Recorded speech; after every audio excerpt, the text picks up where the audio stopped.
flowers and the trees till you're up to your knees in love. There's a tree house in the meadow below the mountain peak, the perfect place for lovers when they play hide and seek. There's a covered bridge at Cripple Creek where the horses always stop. Between the tree house and the covered bridge, that's how Mom and Pop are making love in the country where skies are blue. All you'll be dreaming of are the birds and the bees and the flowers and the trees till you're up to your knees in love. There are roses on the trellis and the scent of new mown hay. The clinging vine is jealous on the fence across the way. There's a great big yellow moon above and a breeze to sing a song.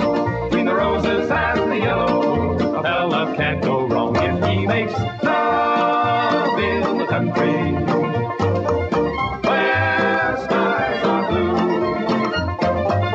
All you'll be dreaming of are the birds and the bees and the flowers and the trees till you're up to your knees in love.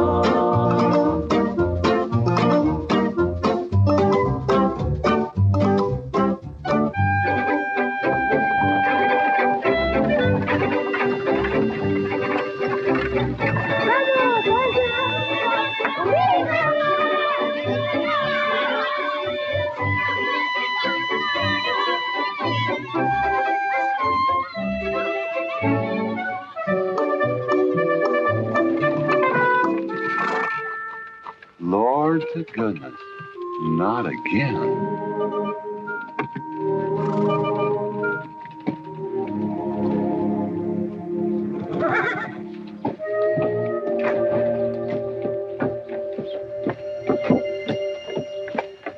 Howdy, Drago. Morning, Curly.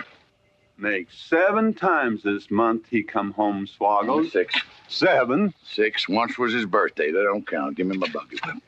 Didn't have anything for breakfast but 2 raw eggs and a mug of honey. No. Curly, Yes, boss. don't say it's a fine morning or I'll shoot you. Get out of here, Bunyan. Good morning. Morning. Carlos, what are you doing up there? I hope I get it this time, Mr. McLintock.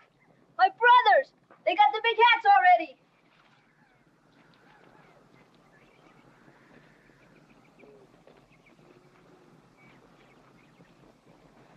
All right, let them have at it.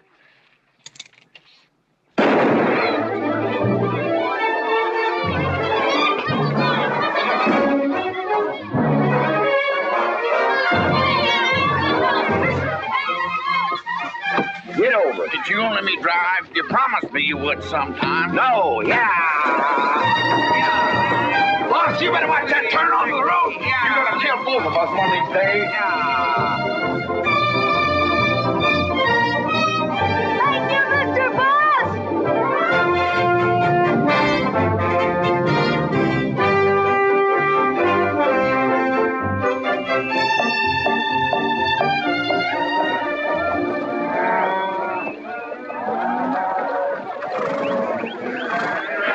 You got cattle in the back, boss.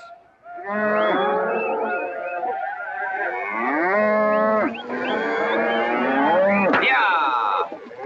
Give it up. Yeah.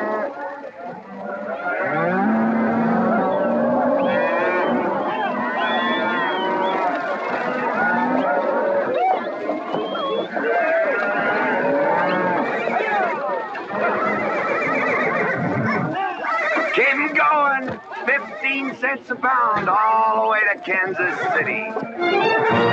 Yeah. Yeah.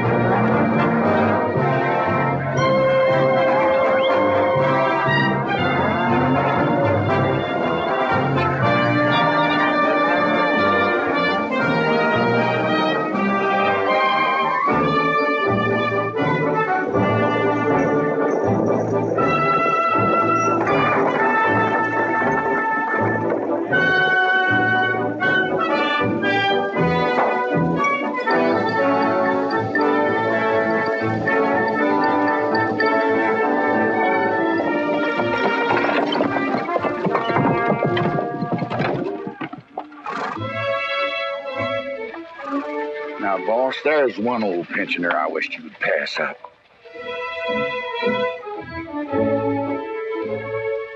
Bunny? Yeah. I knew where I'd seen his face before. He's an old timer. He's just been around town a couple of years. Oh, you have no milk of human kindness. Morning, Mr. McLintock. Morning, Bunny. Well, I can see you're in good health. Never felt better. Contrary to what you may hear. Me, my kidneys ain't what they used to be, and my liver's been leaving me bilious. Drago?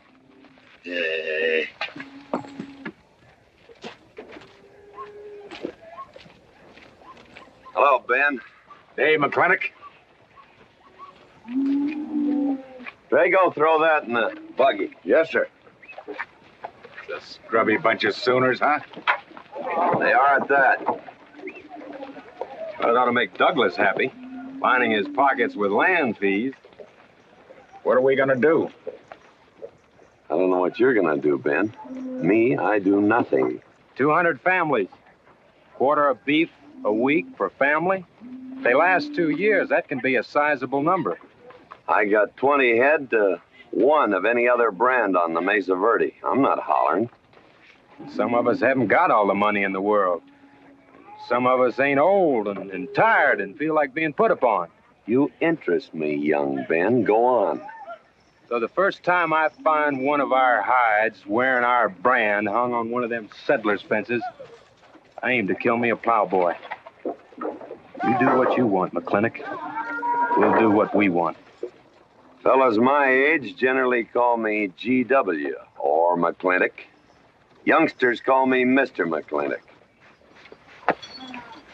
All right, Mr. McLintock. Not because I'm afraid of you. You're the big he-stud of this country. And I reckon a fella my age should call you Mister. Full grown now, GW. He's a half owner of the spread. I made him a full partner the day the doc gave me the long face.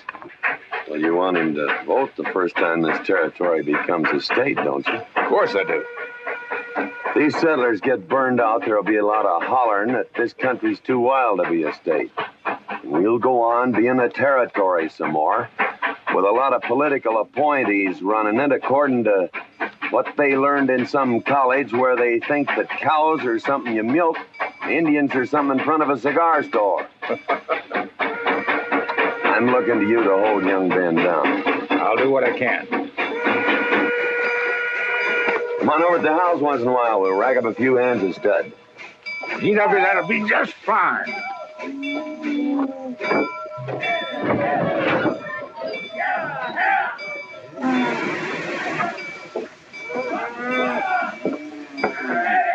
It's a nice morning, ain't it, boss?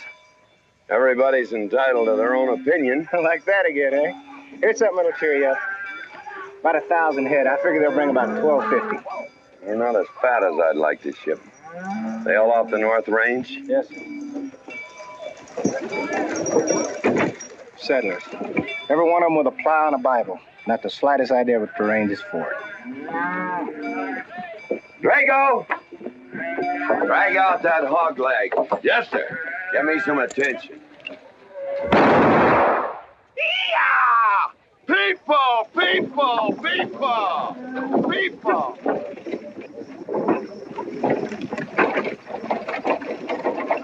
Come on, all of you. Gather around. People, come on. Gather around. I'm McLintock. You people plan to homestead and farm the Mesa Verde.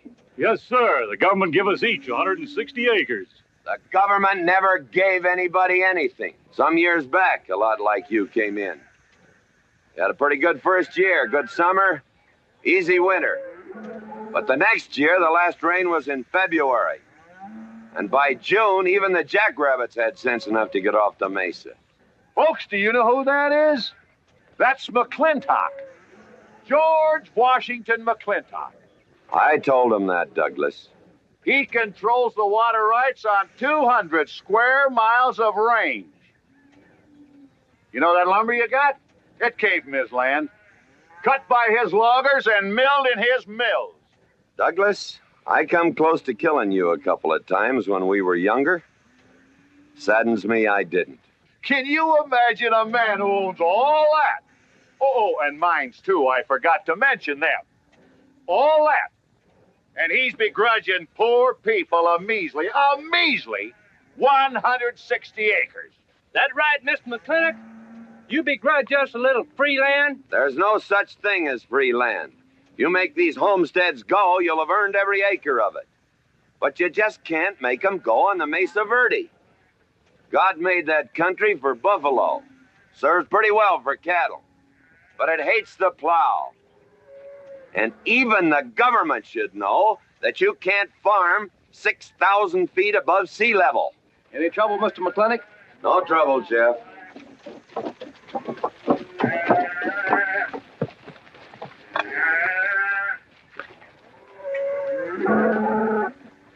How about you, Douglas? Douglas? Just plain Douglas, eh? And you call him Mr. McLintock. Why? Well, Douglas, I guess it's because he earned it.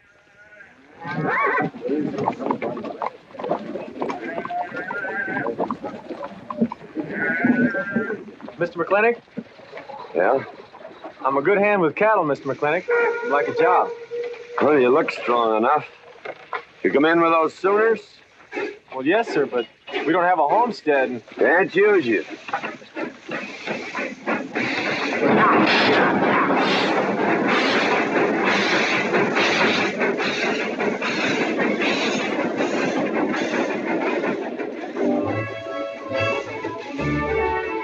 Tough life, ain't it, Sonny?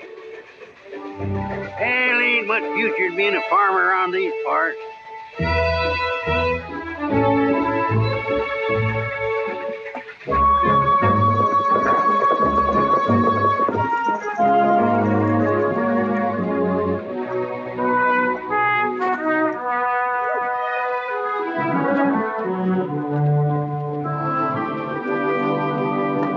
Ladies, this is the finest Chantilly lace available anywhere.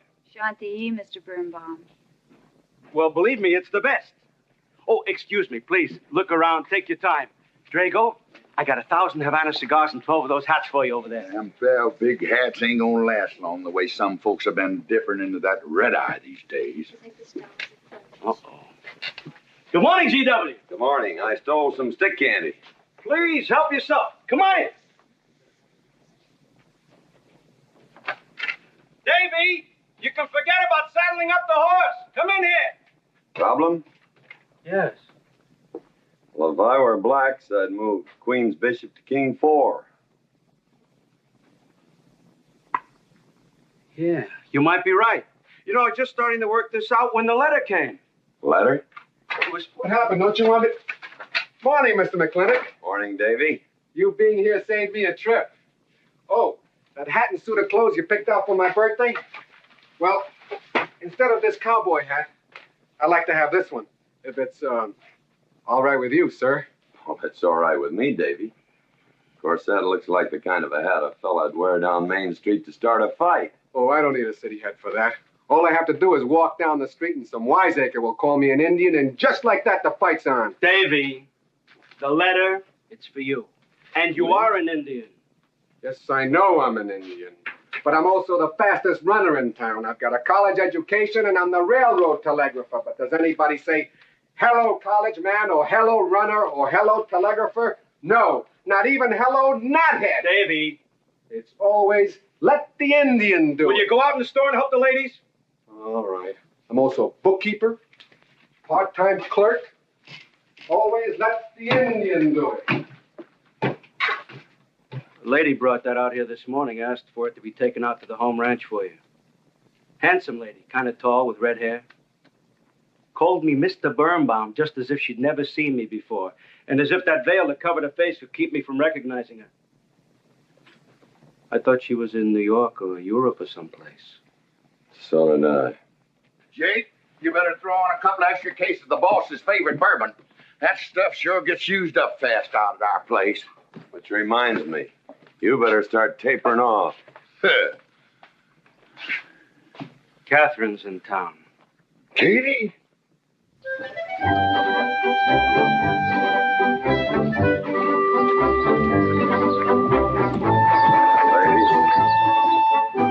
Maureen. Morning, Mr. McClintock. Morning, Mr. McLintock. gentlemen.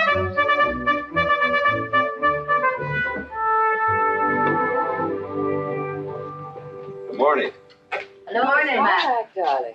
Fauntleroy, Morning, GW. what are you doing in here? Why aren't you out at the desk? Helping out the bartender. Yeah, I see a busy day. Give me the key to room 17. What?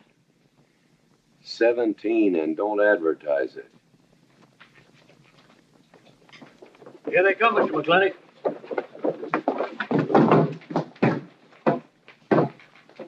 Set 'em up. Beer, whiskey. Day off?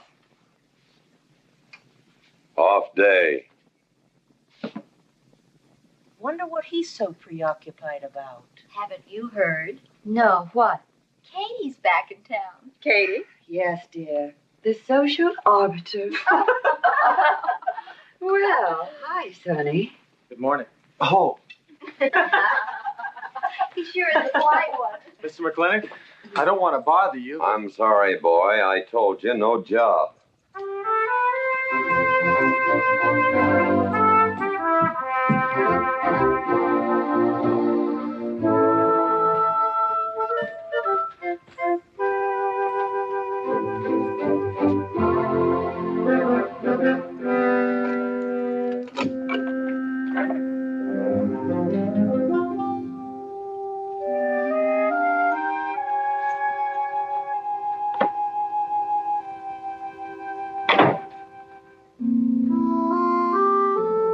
Catherine? George Washington McLintock.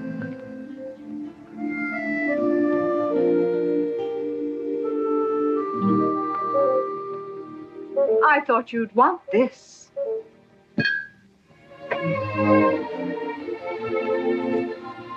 First dig of the spur. But who am I to upset your plans? But you feel kind of silly. I never feel silly. It's because you have no sense of humor. Why couldn't we sit down in the hotel dining room and talk about whatever it is you want to talk about? Or why couldn't you just come over to the house? And have everybody know that we're meeting. Everybody knows, and what's the difference? We're married. That is something I should like to change.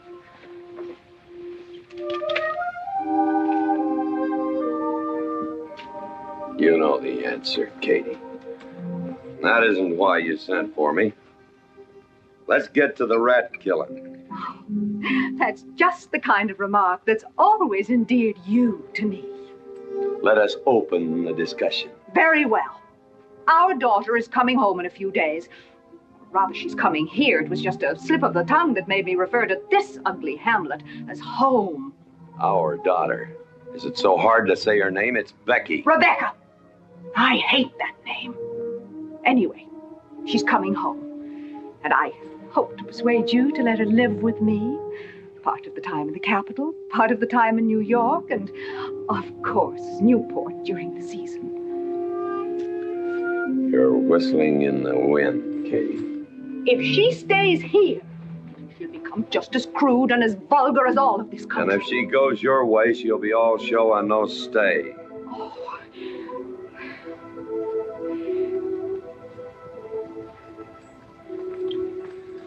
No go, Kate. I hate you. Oh, how I hate you. Half the people in the world are women. Why does it have to be you that stirs me? Animal. That's the story. I saw your picture in the paper at the governor's ball. You were dancing with the governor. At least he's a gentleman. I doubt that.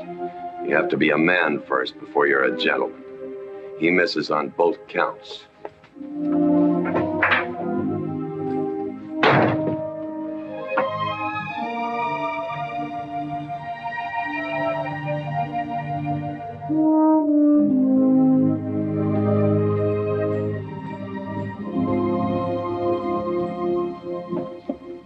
Hey, Sonny. You gonna ask him again? Nope. Hey, boy, you gotta pocket your pride. You got a bag.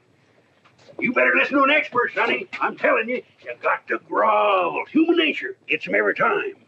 Mister, leave me alone. Everybody does it one way or another.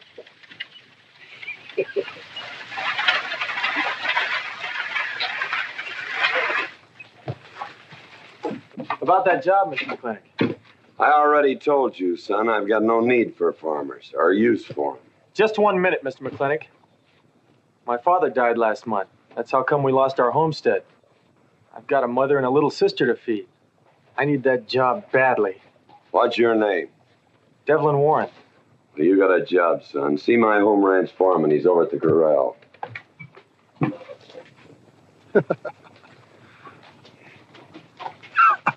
Step down off of that carriage, mister.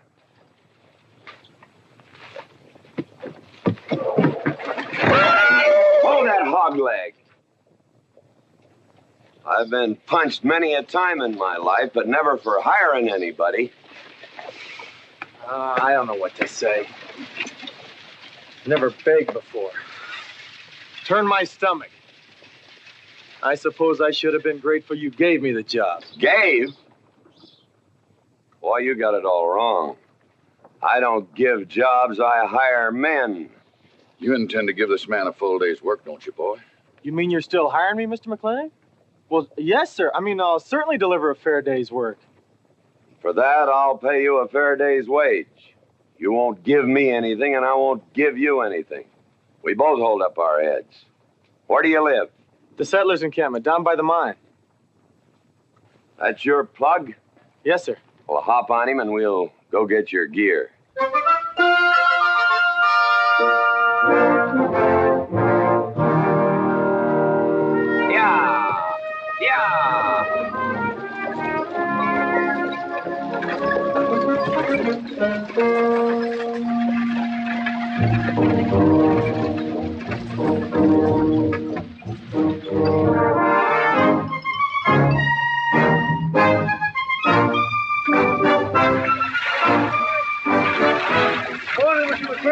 Morning, Mr. Poor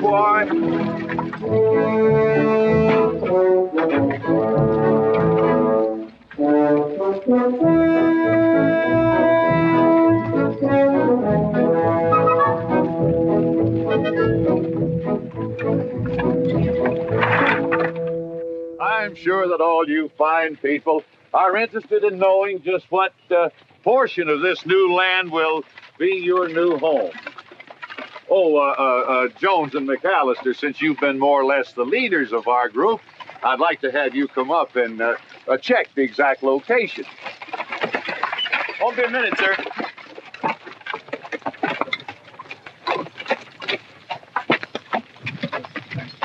Go after that boy and give him $30.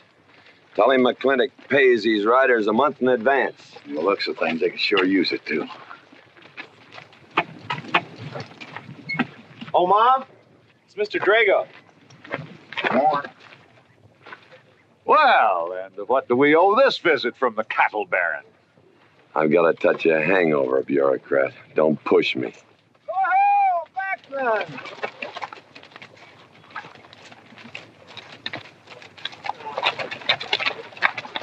Say, those are Indians. Are there Indians in this homestead land? Friendly Indians, my boy. Oh, McLaglen! Oh, running buffalo! Oh, McLaglen! Long time we don't get drunk together. And it's going to be a lot longer time, because it's against the law and you're with the sheriff. And if I got my hands full, they came into town to meet the train. The old Indian chiefs are coming home. I heard they'd been pardoned. They don't know when it's arriving, this week, next week, or next month. So in the meantime, I've got to do something with them. Could I cut out a couple of head of your steers to feed them? Otherwise, some of these settlers' milk cows are going to disappear. That's right, McLaglen.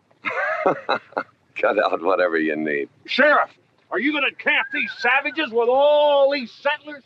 You're asking for trouble. Mr. Douglas, I already have plenty of trouble. Please stay off my back. Running Buffalo, bring your people over to the clay slide. Go. Hello, Mr. McLaglen. Tiny Mouse, it's nice to see you. You wouldn't believe it now, but 20 years ago, she was a mighty handsome maid. 20 years ago, you thought so too, Mr. Douglas.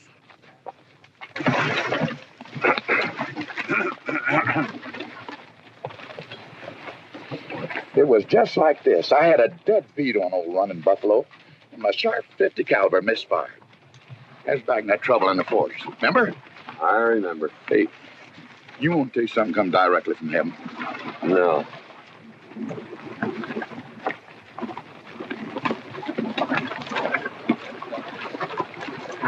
Where'd you get this? That boy's mama baked them. You thinking the same thing I am? She's a widow woman, boss, and she's got a long, hard road home. Hire her.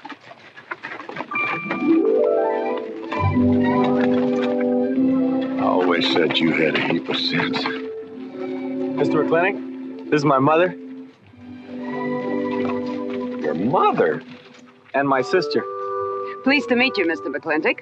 Ma'am, this here's my boss, and he has few choice words to say about your biscuits. Yes, Mr. McLintock? Well, they're great.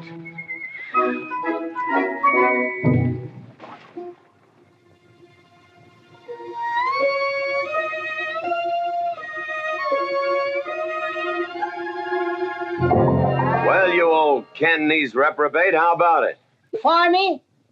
I'd kill myself. I'm not talking about firing you, I'm retiring you. You've been rustling food for us for 30 years. We're gonna put you out to pasture. All you'll have to do is give advice. Be one of the family. I'd kill myself. I may save you the trouble. But, Ching, you kill yourself, I'll cut off your pigtail, and you ain't never gonna get to heaven. I'll be one of our family. I give you my solemn word. Pretty clumsy family. Drink too much, get in fights, yell all the time. Cut off his pigtail. All right, I'll be one of our family. Giúp lấy đó. Phải là giúp lấy đó. Giúp lấy đó, hai lại. Cảm ơn.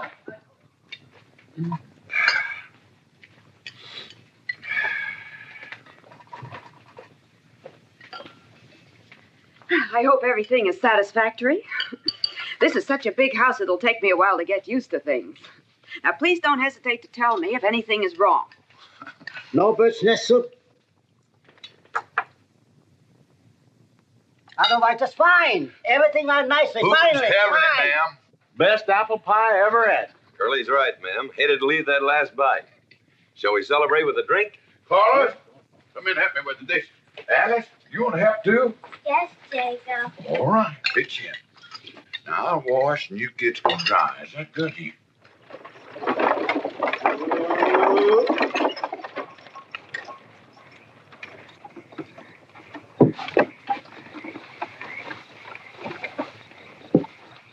Don't seem possible one woman could use all them clothes. You keep a civil tongue in your unprepossessing face. Yes, ma'am. And unload my baggage, please. Yes, ma'am. By the way, what does that word unprepossessing mean?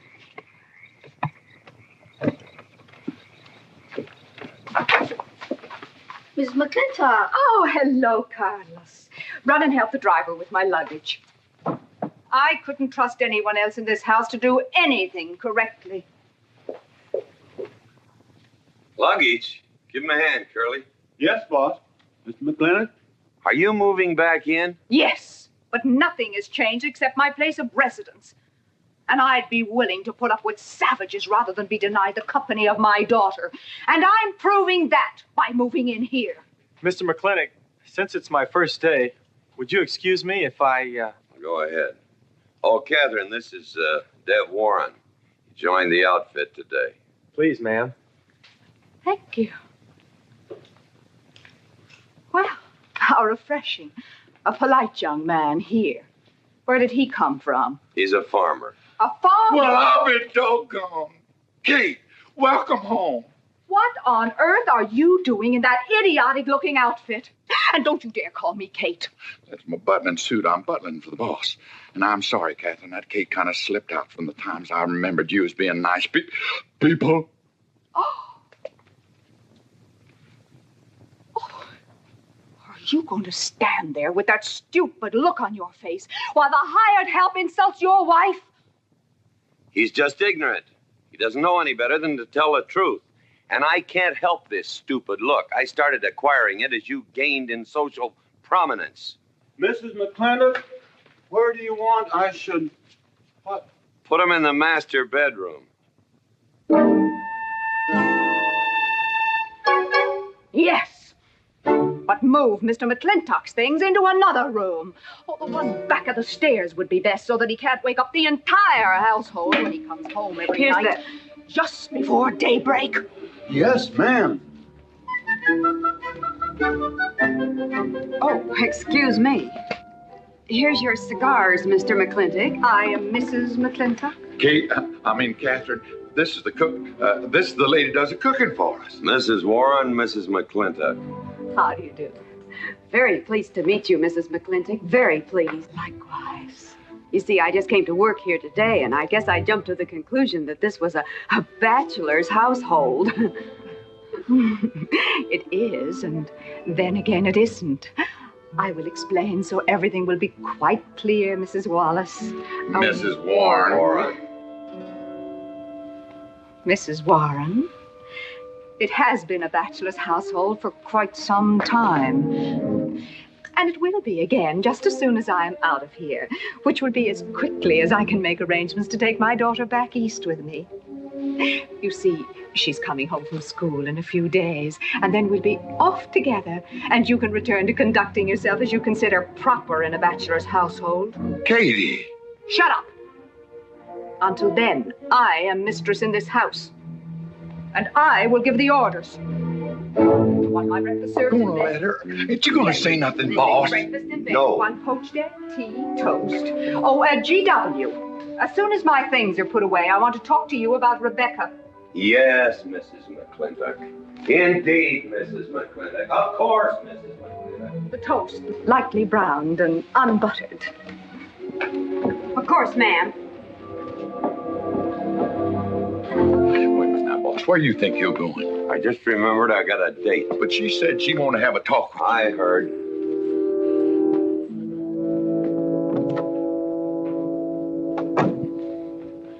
Good evening, Lem. Good evening, Mr. Mack. Yep. Say, Mr. Mack, what does unprepossessing mean? I was called that once, Lem. Looked it up in the dictionary. It's best you don't know what it means. Uh-huh. Thank you. You up?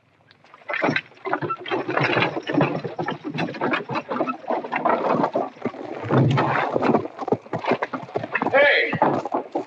What am I going to tell her when she asks where you went? When in doubt, tell the truth. She wouldn't expect that from you anyway. Where's Mr. McLintock going? There he goes, burning his last bridge. You see a yellow streak about a foot wide running up down his backbone. Well, Mr. McLintock? He ain't afraid of nothing. I once thought that.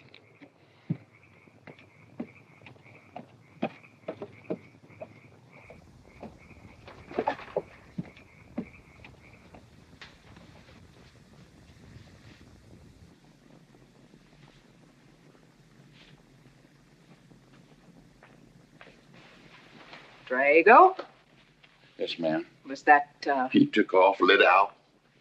I told him I wanted to talk to him. Ma'am, I was standing right over here when you said it, and I was standing right out down those front steps when he walked up to a horse, grabbed a hunk of mane, stepped up on him, and sunk spur. Where did he go? Last time I saw him, he's going east. But you know him, he's liable to go north, south, or west. Get me a carriage. Yes, ma'am, but But what? maybe you shouldn't follow him into maybe where he's going into. What does that mean? I don't know, but I wish I hadn't have said it. I'll just get the carriage. Yes, ma'am. What happened? Get the brooch. Baruch? Hitch it up. She wants to go to town. But Mr. McLintock never said anything to me about it. Look, young fella, I'm the ramrod around this place, and you better start giving me a yes, sir. You're gonna get the roof of this house pulled down on your head. Yes, sir.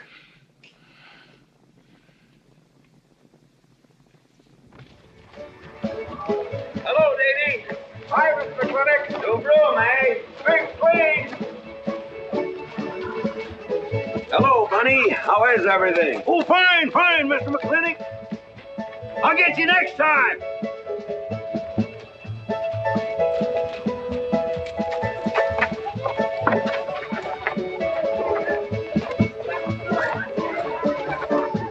More, Elmer. Well, look who's here. What'll it be, Mac? Same as usual? Ladies? Evening, GW. Jake? Wrong move. What? Chess problem. Queen's in danger.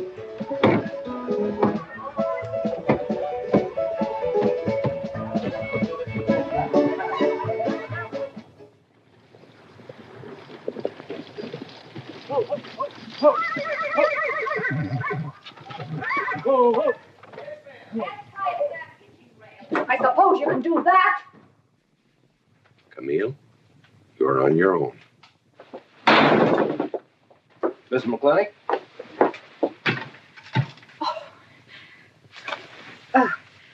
I'm Camille. Camille Reedbottom. I'm learning the game of chess. Thought it would give me something to pass the time. See, I have nothing to do all day long. I just remembered something.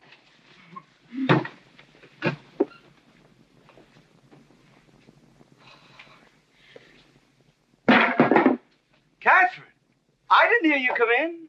Mr. McLintock, I told you that I wanted to talk to you. Not now. Could I get your glass of sherry, Catherine? Oh, thank you, Mr. Birnbaum. I could use one. I came into town behind a runaway team. Drago never could handle horses. It was that young man whose mother pretends to be your cook. Catherine, your wine. Oh, thank you, Mr. Birnbaum.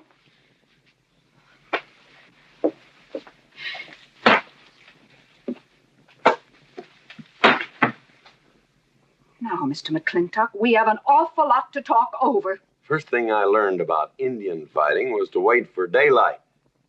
What has our conversation got to do with Indian fighting?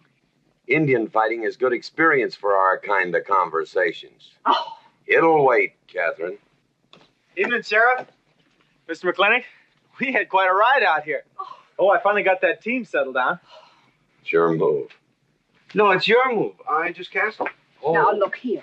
You're not going to sit here all night long and play chess when the matter of our daughter remains unsettled. I am going to remain here and play chess, and the matter of our daughter is settled. She stays. Oh, such stubbornness. Catherine, your hair. Oh, it is a mess after that awful ride. No. It's just that I haven't seen you for a long time. And it seems to me the last time I saw you, your hair was a little darker, no?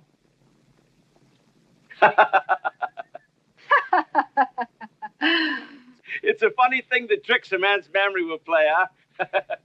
Mr. Birnbaum, I think that you've completely lost your mind. You have done something to your hair. I have not. I had it been none of your business. I'm certainly not going to put myself in the place of those blondine trollops that you seem to prefer. Take it. Oh. Fill it. Oh.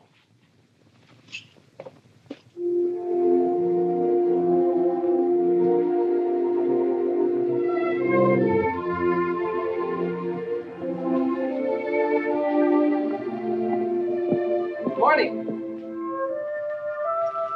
You fellas still at it all night? McLintock never quits. But a Birnbaum has to. Besides, the game is over. You got me. Oh, no, Mr. Birnbaum. You still got a good game. Oh, you play chess. Please, take up.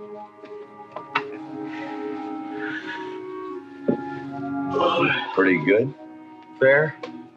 Well, looks like I won't have to come into town always to get a game. Remember, I'm a bad loser. It's your move. Yes, sir.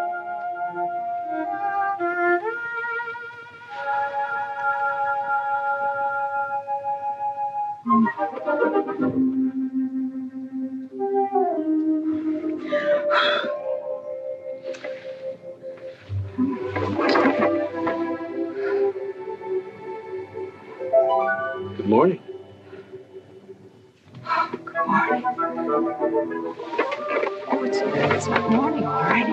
Mm-hmm. Cup of coffee? Oh, yes, thanks, Jake. You're welcome, Catherine.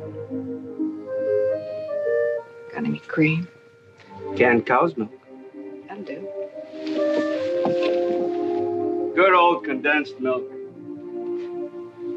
That reminds me. I was cleaning out my desk the other day. I found something I wanted to return to you.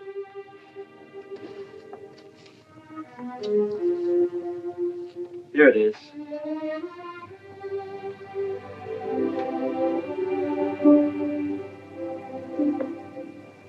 It's a medal. Remember? From the President of the United States of America to First Sergeant Michael Patrick Gilhooly for bravery above and beyond the call of duty. It's your papa. Reminds me of the first time I ever saw you. It was over 17 years ago. You walked into my store, not much bigger than the bundle you were carrying. And in the bundle was the most beautiful baby I ever saw. And was she hungry? You walked all the way from Superstition Creek just to trade me that medal for a case of canned milk. GW was off somewhere as usual, fighting Indians. Sheriff! Sheriff Ford! Well, have you seen the sheriff? Kind of early for him. To try his house? Why didn't I think of that? Looks like Birnbaum's is open. Maybe somebody in here knows. So there you are, Sheriff. I told you you were headed for trouble. Trouble? I want to know by whose authority you let those Indians stay in town. Those savages are wards of the government, and I am the representative of I that told Sheriff Lord that he could put him up down by the clay side. Because the town's named after him, he thinks he owns it. Well, you check the books in the recorder's office, and you'll find I do own a fair piece of it. Agard, if you knew anything about Indians, you'd know that they're doing their level best to put up with our so-called benevolent patronage, in spite of the nincompoops that have been put in charge of it. Those Indians need my permission to leave the reservation. Those chiefs have been giving orders all their lives. It's pretty hard for them to understand that they have to hold up their hand like a schoolboy in a classroom. The law is very clear. I told you you'd get no satisfaction from these people. But we'll get the girl back. Girl? The girl the Indians kidnapped. But don't worry. I armed the settlers and set them to rounding up those red devils. What is this about a girl? Millie Jones, one of the settlers' daughters. The Indians kidnapped her. That's ridiculous. And you turn loose a lot of farmers with shotguns? I certainly did. You're insane. Let's go, Sheriff. Mr. Douglas, Oh, Miss McLintock. much as I hate to agree with GW about anything, you haven't changed a bit. You're still an hysterical fool. Come into town. I got worried. What about? Thought maybe Katie shot you. Not yet, Drago, but it took restraint. Wait a minute. You better take Agard along. Not that he'll be much help. Drago, have him on the horse. Just a minute. Well, I'll drive. Yes, sir. Agard, what are you doing? Agard! Agard, this is serious! Stay with him, Agard! Stay with him! Agard, will you stop showing off and getting this pluggy? Mercy. Mercy. That horse is a little green.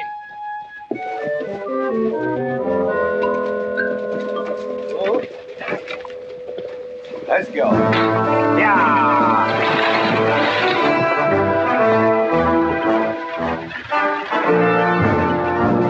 Just where do you think you're going? Don't use that range, boss. Tone of voice with me.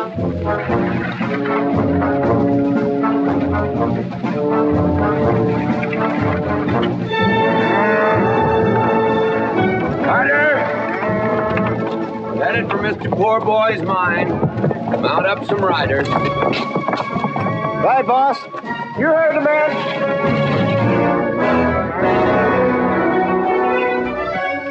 I don't like it, Mr. McLintock. I don't like it one bit. What don't you like? They're planning to hang an Indian.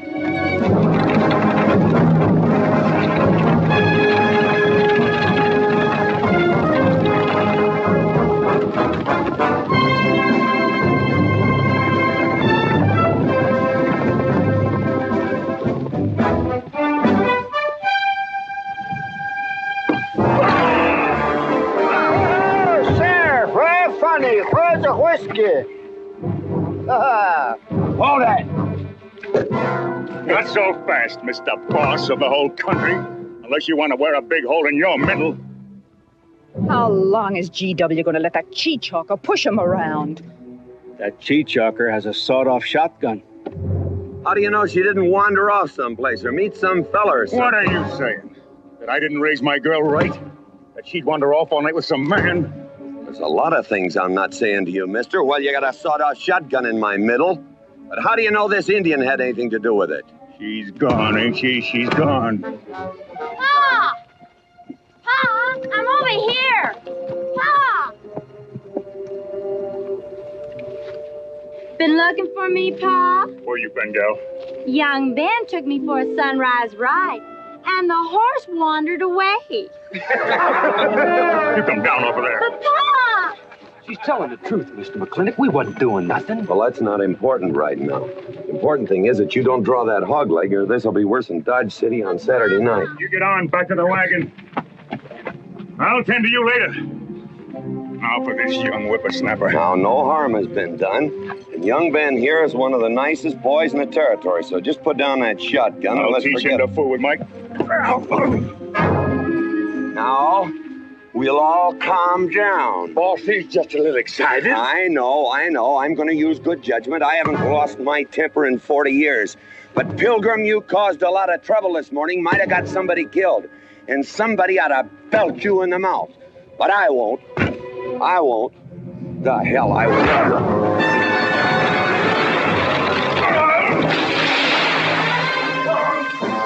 McLintock Rider!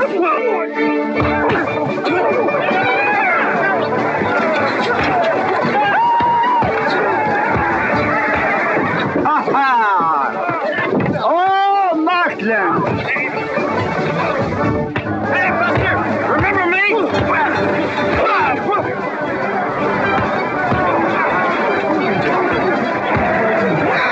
Hello, sir. Nice party.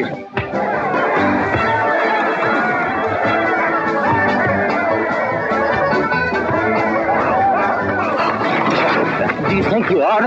I ought to what?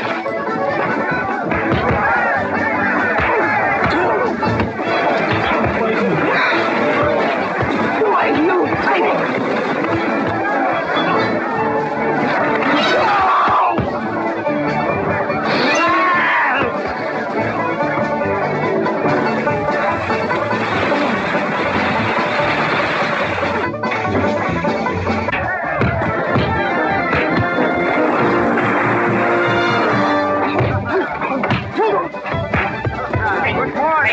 I want to work with you. Hey, just a minute. What are you doing? My glasses. Hey, now stop this or you'll be sorry.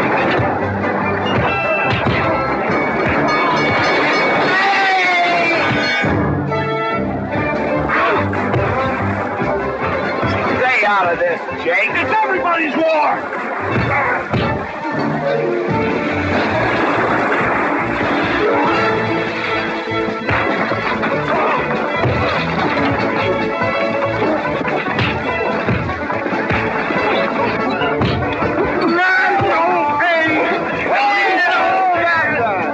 Where's the whiskey?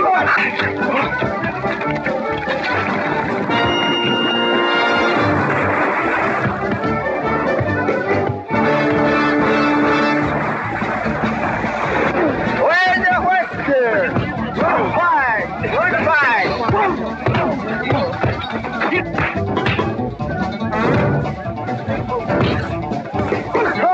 Sorry, McLintock.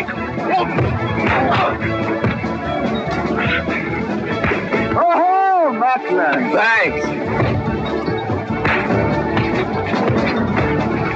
Ha-ha! It's very funny. Yeah, very funny.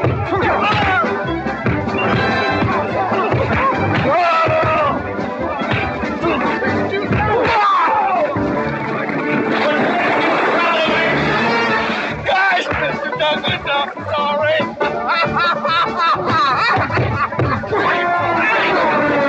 My age, Drago.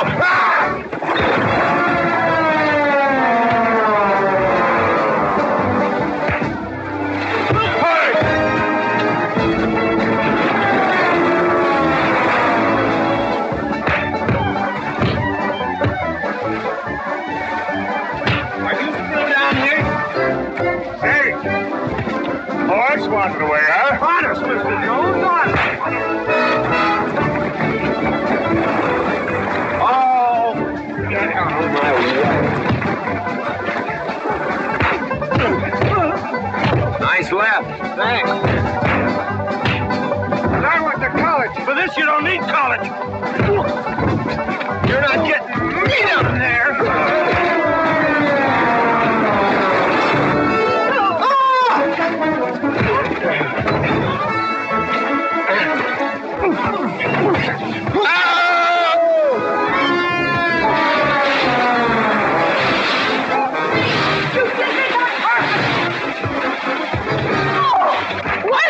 Good morning to you, Mrs. McLintock. Buddy, you big...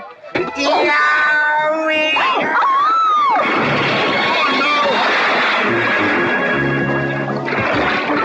G.W. McLintock, you big bacon clumsy!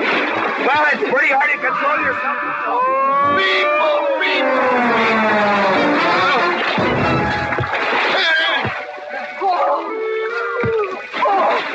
Oh, McLaglen! Oh, McLaglen! Good party! But no whiskey. We go home.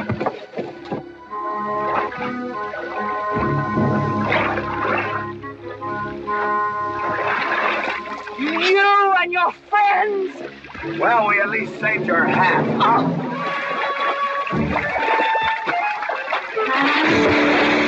Where is everybody? Oh, for heaven's sakes.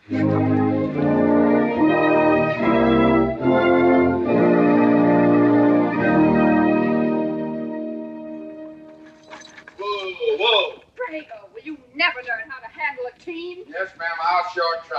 I can tell you that now. Try me family. You want to lose your pigtail? I lose face. Lousy lot of tips. You want to lose more than that? Kate, Yes? we could be a big help to one another. Like what, may I ask? Well, we could wash the mud off of each other. We used to have quite good times doing that sort of thing. There are a lot of things we used to do. Good night, Mr. McLintock.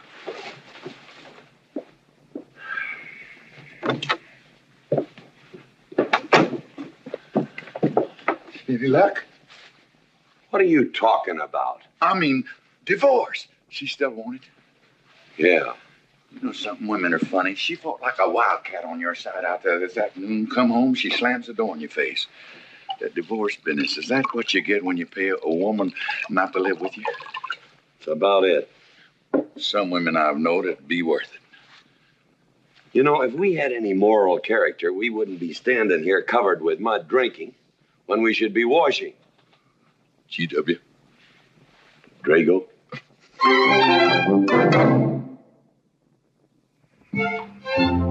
Miss Warren, these biscuits. Oh, thank you, Drago.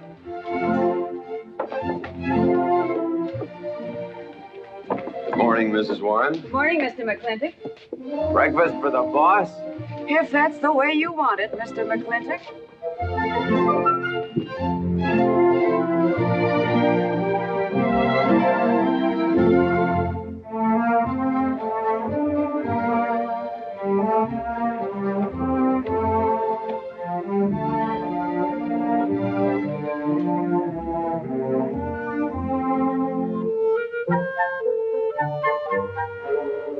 One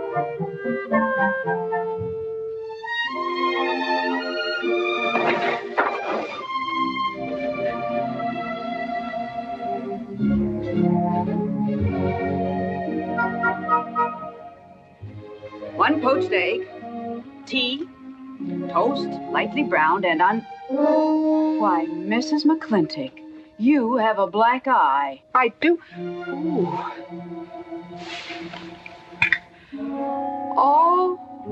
Oh, and Becky's coming home today. And that's not all. There's a little something we'd better get settled. There are no men listening now, so we can be ourselves. Oh, sure, I let you get away with all that guff the other night. But now that we're alone... When I want the opinion of the hired help, I'll ask for it. You know, you could wind up with 2 black eyes. What? Oh, I realize you had to put on that big act.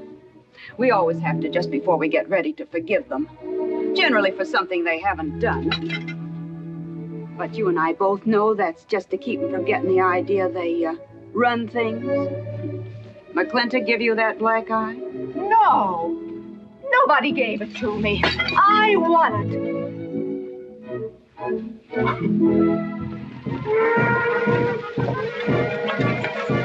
Morning, Davy.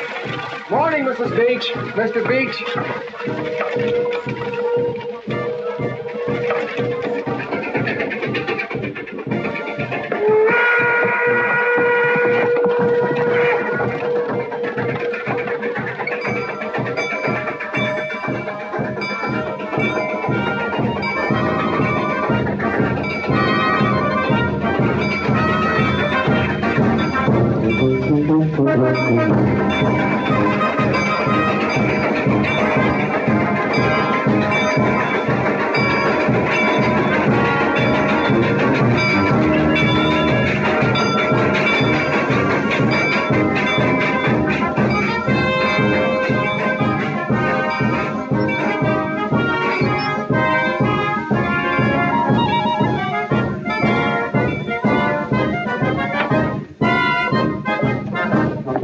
Why, Miss Becky, welcome home.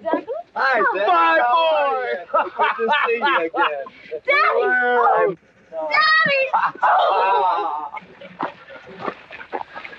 It's been 2 long years. I guess I'm gonna have to stop calling you Tomboy. Oh, Becky. Mama! Oh, Mama. I wasn't sure you'd be here. Oh, I've been here a few days. And, oh, Becky, I've bought you 3 of the most beautiful dresses. Uncle Drago! Oh! Did you bring your old uncle a coming home present? Sure did. What is it? A mustache cup. Oh. And what did you get me? Prettiest Palomino pony that ever packed a saddle. Broke the stand, drowned, tie in the counter. Oh. Uncle Jake! Oh. What are you doing in Mr. Douglas's tuba? Oh, Mr. Douglas has had a little accident. I brought you a whole shipment of licorice sticks. But now that I've seen how much you've grown, I think we better exchange them for a couple of bolts of dress goods, huh? Thank you. Oh, the mayor was going to be here, but he had to go to the territorial capital on a horse theft matter. But I'm going to give his speech. Oh,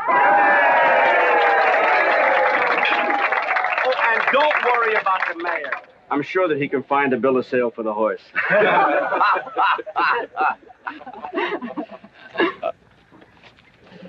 Ladies and gentlemen, we are here to welcome the fairest... What am I doing? We are here to welcome back the prettiest girl that was ever born in McLintock, or in any part of the territory.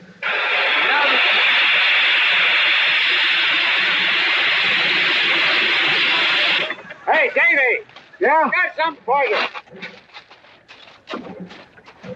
Sergeant up the junction told me to let him ride, so I locked him in here. I've had my scalp a long time, and I aim to keep it.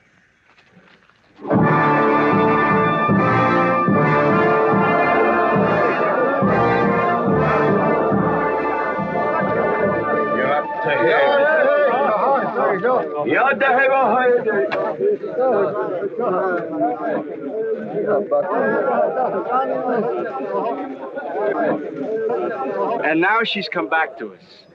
Gone are the pigtails, but the freckles are still on the prettiest face that was ever born in McLintock.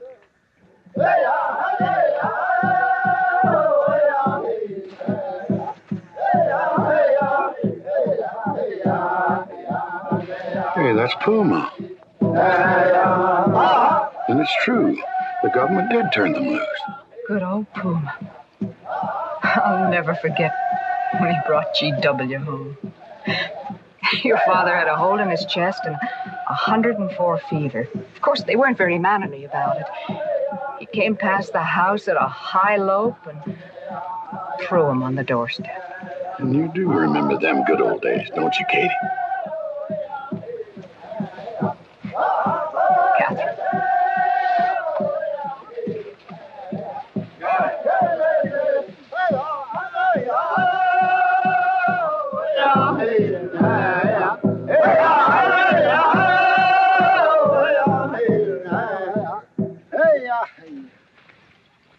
Yatta, my friends. Yatta, Puma, honored enemy.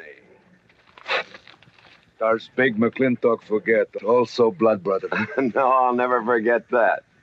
All wound. Does it hurt still? I feel it when it comes on to rain. An inch higher and I wouldn't have had to worry.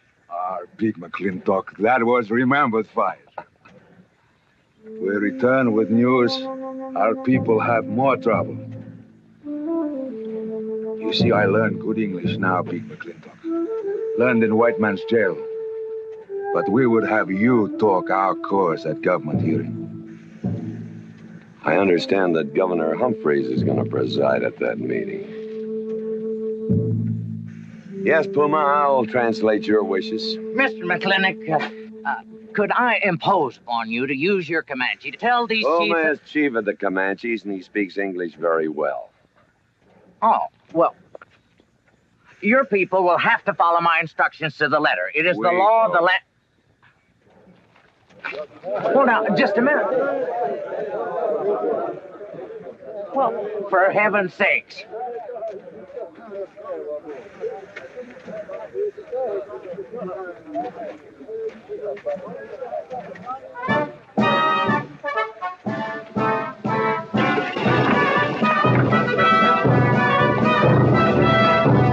You wait here, honey. I'll get the bucket. Go to the clinic party? Surely. Will I see you there, Beth? Of course, Davy, and you can have the first name. Sis? Don't want any sister of mine talking to strangers. Davy's not a stranger. He clerks in Burn Barn. He's an Indian.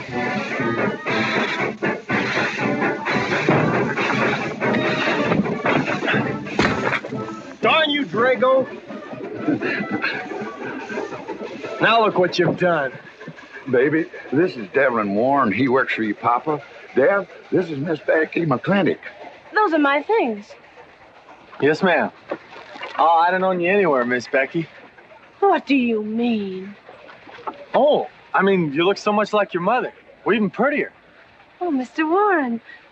Mother's much prettier than I am. Many a fight started with words like that. Come on, get in the boat. Hello, Ching.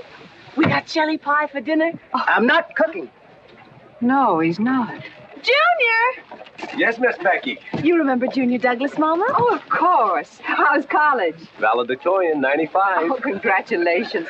Oh, Mr. and Mrs. Douglas, we will see you at the party, of course. Oh, delighted. Well, it'll be pretty hard to keep young men away. Yes, sir. Drago? Yes, boss. Baggage all loaded. GW. Do you remember young Junior? Oh, yes. Like father, like son. Mr. McLintock, I hope you don't think I'm being presumptuous in asking for the honor of calling on Miss Rebecca. Well, there she is. Ask her yourself. Thank you, sir. Ching, now I'm going to get fired. Get up out of here. Thank you, sir. Thank you. How do you know me, man? I'll see you at the party, Junior! Yeah. Yeah, what? Like father, like son. What did he mean, Matthew? Come on, Ching. Grab a root and growl. 我係佢公務人，唔認真做工。我係嗰啲人，我想你喺乜嘢生活做啊？我呀， Well, you're doing a good job, Miss McLintock. Thank you, Miss Flora. Dad, when you're finished there, go over and help Drago with the beer cakes. Yes, Mom. Dad, could you come and help me a minute?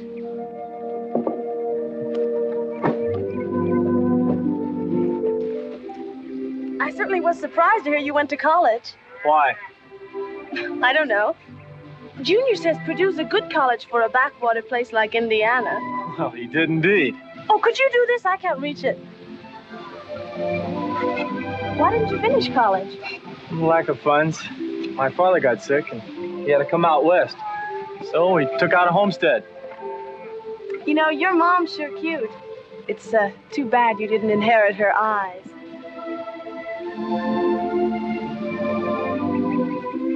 Well, you'd been lucky if you'd inherited a few things from your father.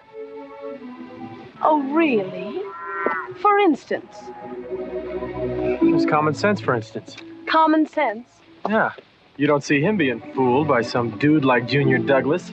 Junior's not a dude. He's nifty. This needs a woman's touch. And besides, he got a letter at college. What sport? Glee club. Very strenuous. Don't you dare hug me! I have no intention of hugging you.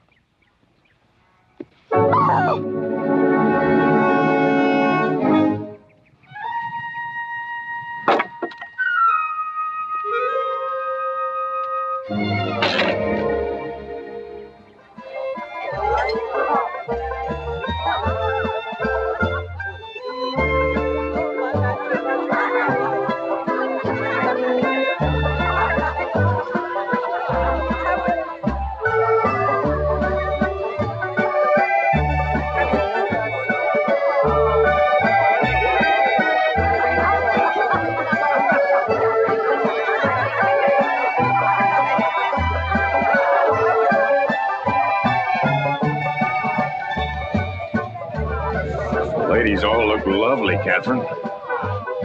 No, this is a real fine party. Oh, thank you, Ben. Of course, we had to invite everybody. Just everybody. Sorry, GW, but this one's mine. Well, thank you, Mrs. Warren. I guess I'll have to be a good host in my own home. Well, the next one's yours, Mr. McLintock. Thank you.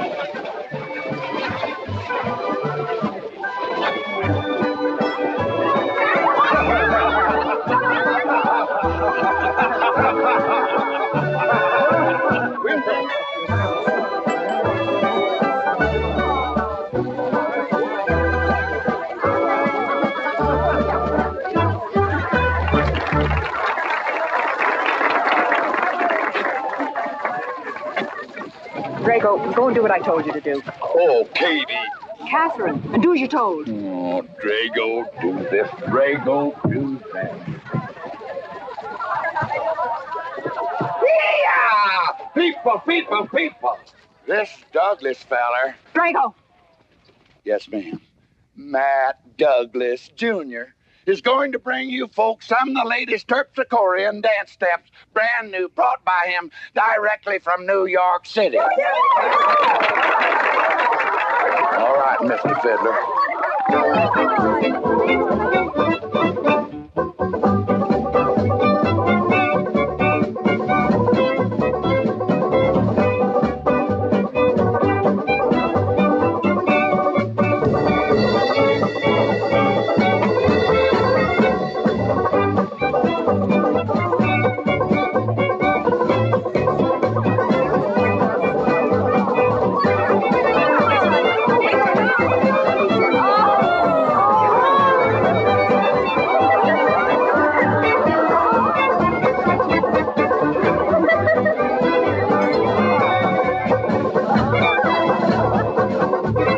Give me a whiskey. Put Williams on board. What? Just turn a 10-gallon party, boss. We'll run out of whiskey. Well, I can take care of that. Chick.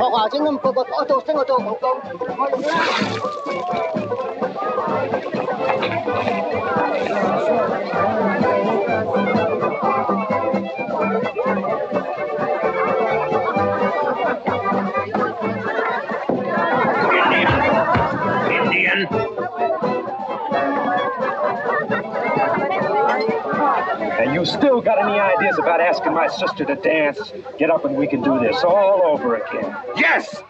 That's enough. You fought it. It's all over. Quit butting in, Birnbaum. He's a hard man, not your son. Look, you fought him fair and square. I don't think it was so fair and square. Well, you want to take up where he left off? If I did, you wouldn't find it so easy.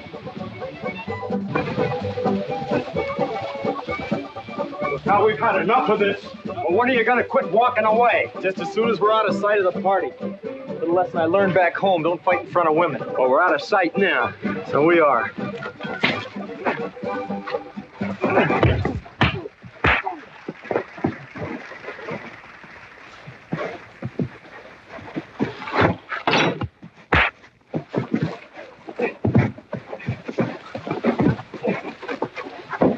Such vulgarity. Someone should do something about it. You're right. Absolutely right.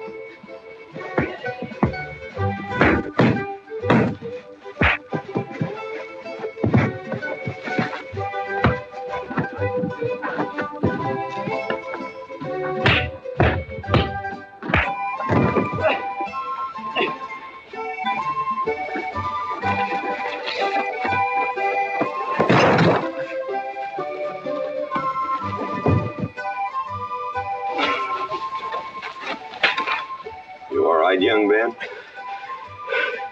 I'm all right, Mr. McLintock. Pretty fancy fighting for a country boy. 2 years at Purdue, Mr. McLintock, on the boxing team. I never thought any farmer could whip me. You sure did. Better get him cleaned up. Get him some water, Jake. Yep.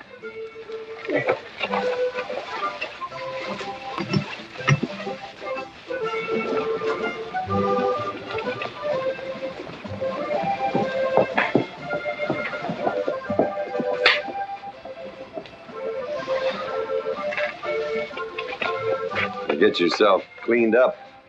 Go ask that girl for a dance. Who? Oh! Did I miss one? Oh. Where is he? I'll find him, that young whippersnapper. Trouble. Where is that farmer boy? Where is he? Where is he, G.W.? Oh, so you're the young farmer boy that whipped my nephew. Well, I'm Fauntleroy Sage, young Ben's uncle. Well, I'm no farmer, but if you're young Ben's uncle, yes, I whipped him. And you're intruding. What's intruding mean? Butting in. Oh, so he's insulting me. Well, then I got another reason for walloping him. Besides, on account of him thrashing my nephew, young Ben. Fauntleroy, you can't get mixed up in these youngsters' quarrel. Family honor. I can't have said a farmer whipped a sage. You're twice his size. Don't let that bother you, Mr. McLintock. Mr. Fauntleroy insists. I'll just have to teach him the same lesson.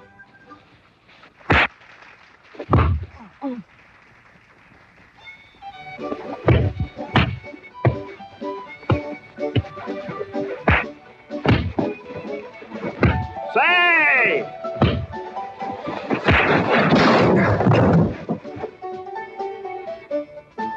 Sorry, young feller. Hate to have to do that, young fella.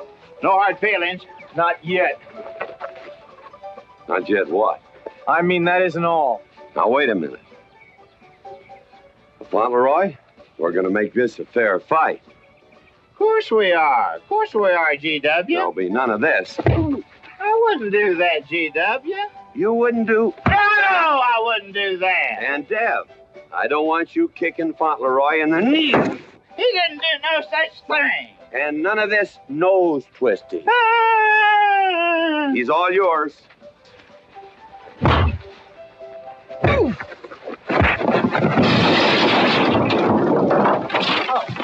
well, where are my glasses? You all right, young feller? Ouch! I'm all right. This Indian agent will stop stepping all over me. I beg your pardon, G.W. You're just funning me. But I want you to know that boy fought me a fair fight. Well, I'm glad to hear that, Fauntleroy. Here's my uncle. Fauntleroy, what have you been doing?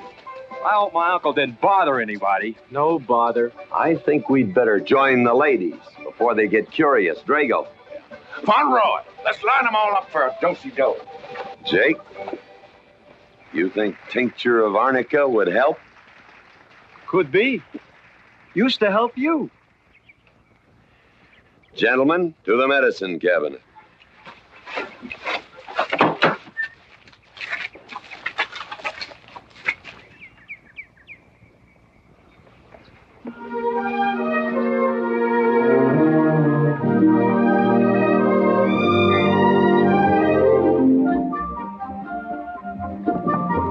Good morning, Drago. Davy? You seen Daddy? Took off early this morning with a scattergun over his arm. Went hunting.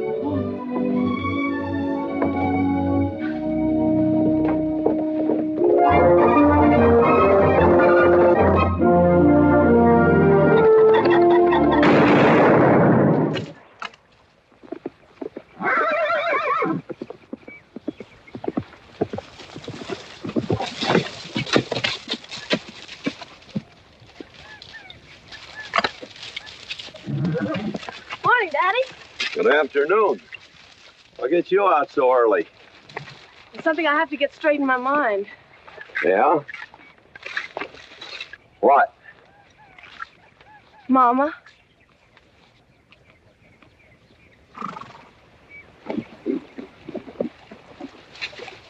Why'd you and Mama stop living together, Daddy? Why'd you separate? Aren't you going to answer me? No, It's sort of my business, I think. I don't. Is it another woman? Usually is. At your age, you always know what's usual. Is it Mrs. Warren? Becky, I don't want to start laying the law down your first day back home. But I'll have no more such talk. First time I ever saw Mrs. Warren was last week. She has a job here at which she's very good. And I hope you'll have the good manners to not pry into other people's business. Your mother's and mine. Pretty good shot, Daddy. Oh, I can understand your trouble. Mama's often so petulant. Petulant? You learned a lot of words back east, Becky. Wish to God they'd have taught you some meanings. You were only about 6 months old when your mother stayed alone with you in the sod hut under 8 foot of snow, while I moved the herd 300 miles south to try and save it. Saved about half of it. You were a little more than a year old at the time of the great Comanche raids. We stood off 500 Plains Indians for 9 days. Petulant, Becky? I think you better go on home. See that Ching gets those birds.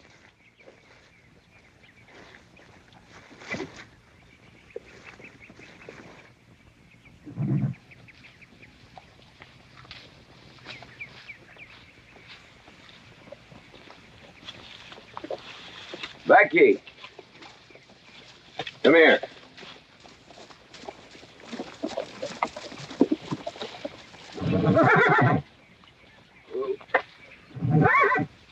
There's something I ought to tell you. Guess now's as good a time as any. You're going to have every young buck west of the Missouri around here trying to marry you. Mostly because you're a handsome filly. But partly because I own everything in this country from here to there.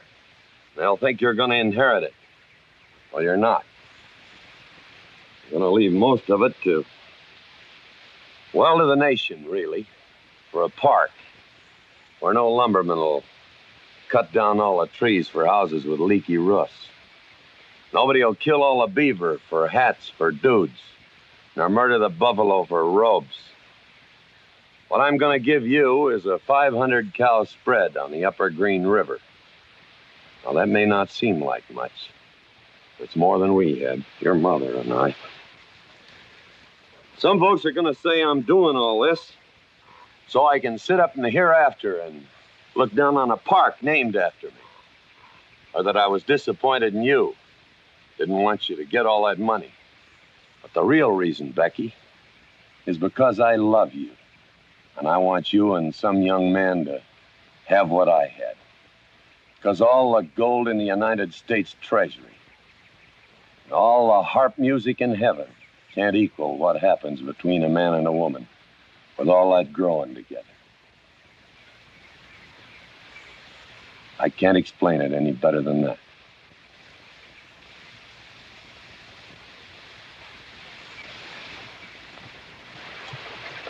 All right, Daddy. Becky.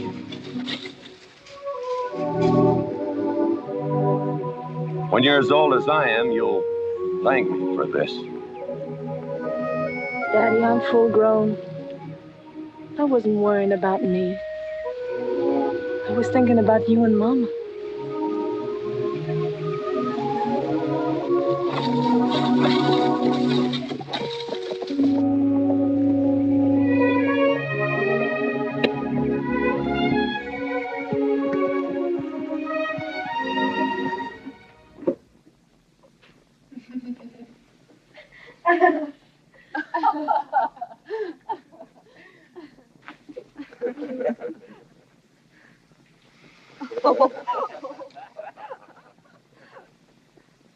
Oh.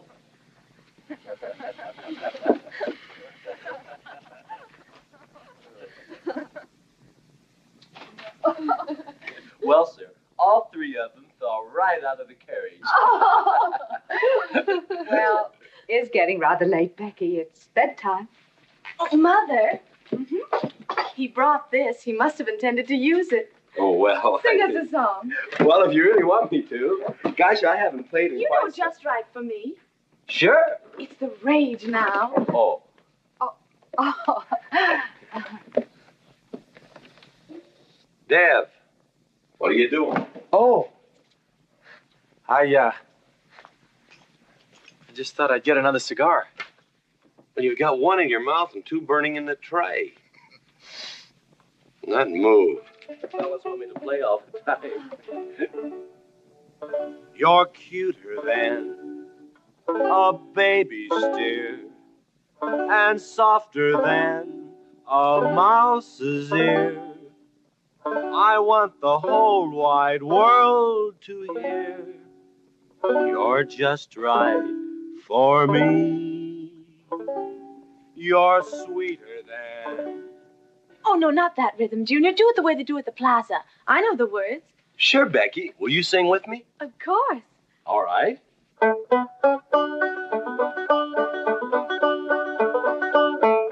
I love a man who's witty and smart and clever.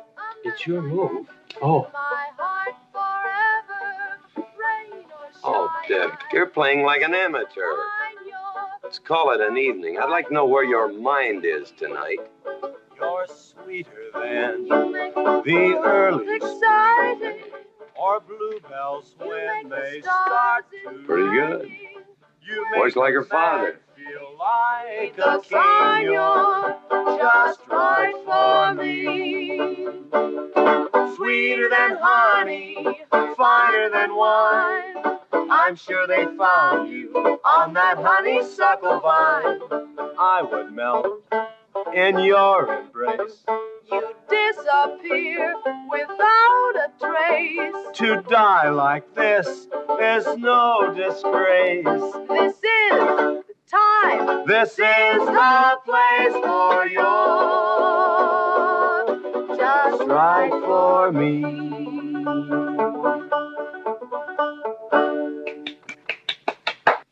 Well, so good, I kind of hate to break this up. But if we're going to have that Indian hearing tomorrow morning... Sir, about our conversation earlier this evening, I believe I'd better apologize. Yeah? Yes, sir, I've been thinking it over, and when I called you reactionary, well, that's merely my generation's term for your generation. Nothing personal, sir. Oh, really? Well, good night, sir. Good night, Miss McLintock. Good night, and do come again. Good night, Drago. Night. Boss, what's a reactionary mean? Me, I guess. He says that anyone that wanted to sell at a profit was a reactionary. Was we reactionaries back in them days when you was selling beef cattle for 6 cents a pound on the hoof? Well, no use arguing with him. College boy.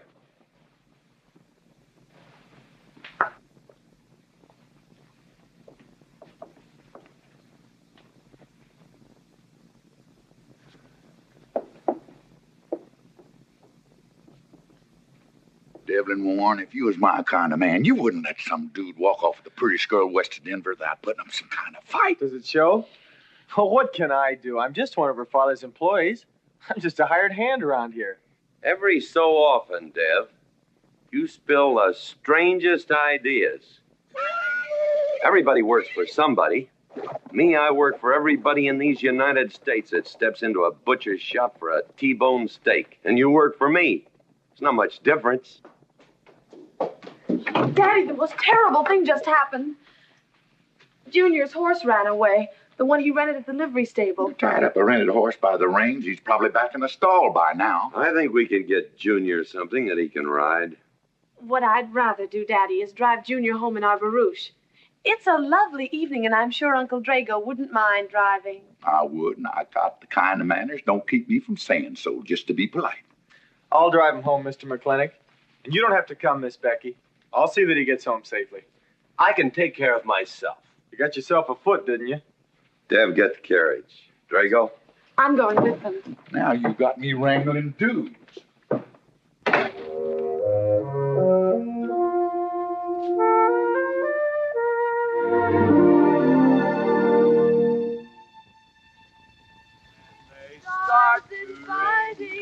You make a man feel like a king. Just right for me.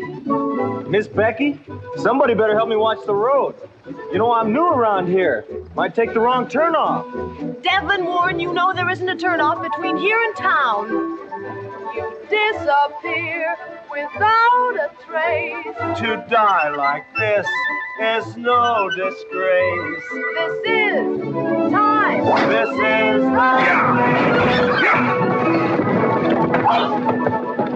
Devlin Warren, what are you trying to do? Kill us? Rather have your friend drive?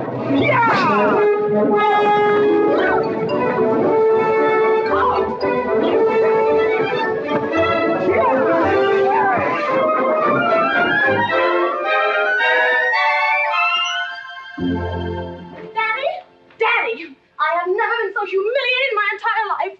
I said what I said, and I'll stand by it to the death. Shoot him, Daddy. Shoot him at once. Well, why? My honor is at stake. Well, now, Your Honor. Absolutely. He impugned my honor. Impugned? What does that mean? Slander. He slandered my honor. He did? I said what I said, and I'll stand by it to the death. He admits it, see? Shoot him. Well, what is he admitting to? Why, he called me a... I won't even repeat the word. I didn't necessarily call you anything, but I said what I said, and I'll stand by it to the death. Well, just for the tally books, what did you say? I said that any girl who would permit a man to kiss her before they're formally engaged is a trollop. He said it again. Shoot him. Now, hold on. No, don't hold on. If you're my father, if you love me, you'll shoot him. Well, I'm your father, and I sure love you. So? Oh, you shot him. You really shot him. Hey! He dies. If he dies, he'll be the first man ever killed with a blank cartridge. We use this to start the races on the 4th. Hey! I'm on fire! Oh, you poor dear. Poor dear? You'd have had me shot in cold blood. But it didn't happen. Yelling I insulted you and all. What you need is a good spanking. Dev! Daddy! Leave me out of this. I think I'll give you what you deserve. You wouldn't dare! Oh, wouldn't I? You'll think next time before you have someone shot. And this kicking and yelling isn't gonna help you. Don't! Oh, Daddy! Wait a minute! Daddy! Oh, Daddy! Help me! Don't! Daddy, boy! I hate you! Mommy! Mommy! Oh, G.W., was that a shot?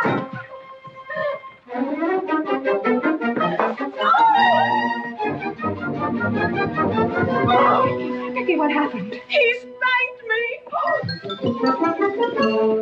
You spanked my daughter? Dev. You mean you stood there while that brute beat our daughter? G.W., what's happened to you in the last 2 years? Better part of valor, son. Oh, isn't it enough that you've always treated me like a squaw without subjecting dear, sweet Becky to this crude, vulgar way of Catherine, life? you women are always raising hell about one thing when it's something else you're really sore about. Oh. Don't you think it's about time you told me what put the burr under your saddle about me? I don't intend to stand here and hold a midnight conversation with an intoxicated man.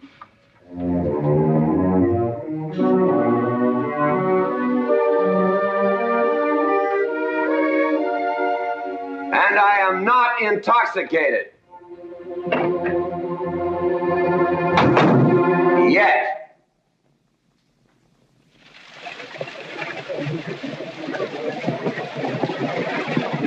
Hello, Governor! Hello, Governor!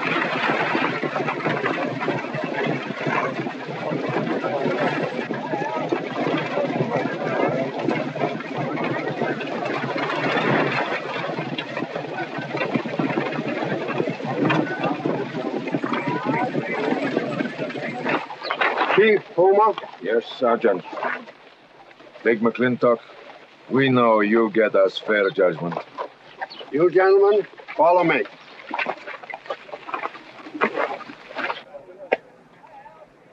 Well, Jake? GW?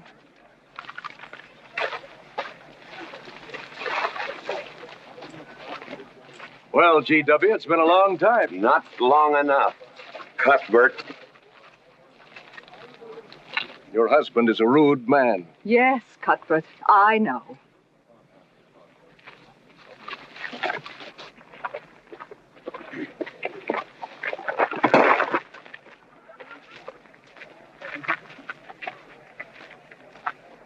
Where you want the Indians, Mr. McLintock? Mr. McLintock is not running this hearing. Sergeant, seat those Indians. Yes. Gentlemen, be seated. You know, the whole tribe here want to come into town. Proceed, Lieutenant. This hearing is now in session. Governor Cuthbert Humphreys presiding. Good luck, Daddy. Afraid it's a packed court. Government Edict number 826. As ordered that the Comanche Nation be transferred from their present reservation to Fort Sill, it is the government's claim, as filed by Indian Agent Agard, that these chiefs, after being released from prison by a kindly government, did then rouse and incite defiance among the tribe against said order. It seems, gentlemen, that although some of these chiefs speak English, Chief Puma is quite at home in our language, they have chosen Mr. McLintock to be their spokesman. I speak for the Comanche. Or rather, I offer this translation. Proceed, Mr. McLintock.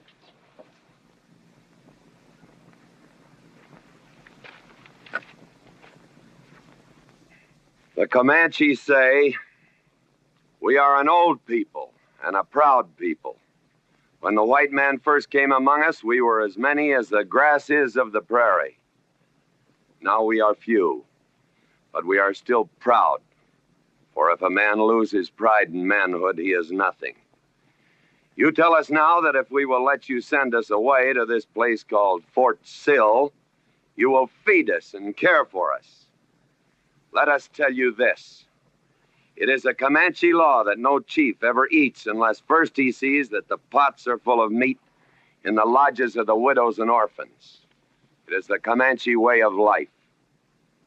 This that the white man calls charity is a fine thing for widows and orphans, but no warrior can accept it.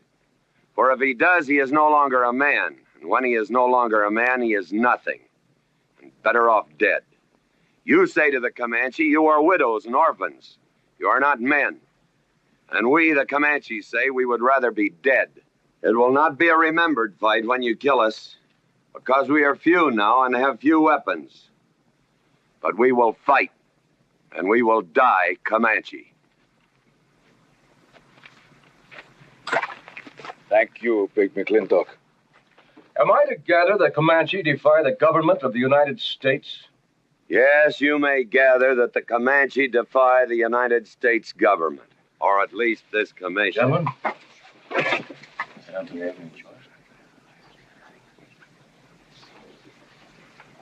It is the order of this court that these chiefs be incarcerated until such time as the detachment of United States cavalry be made available to escort them and the Comanche Nation to Fort Sill. This court is adjourned. Oh, McLintock! You are important chief amongst these white people. Sway them. Have them give us few guns to make the fight worthwhile.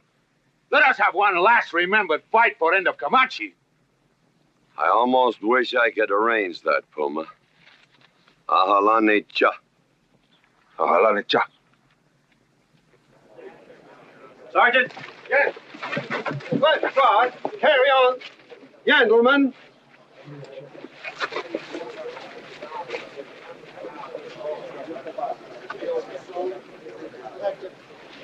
It's sad, these changing times. It isn't the times that are changing, Mama.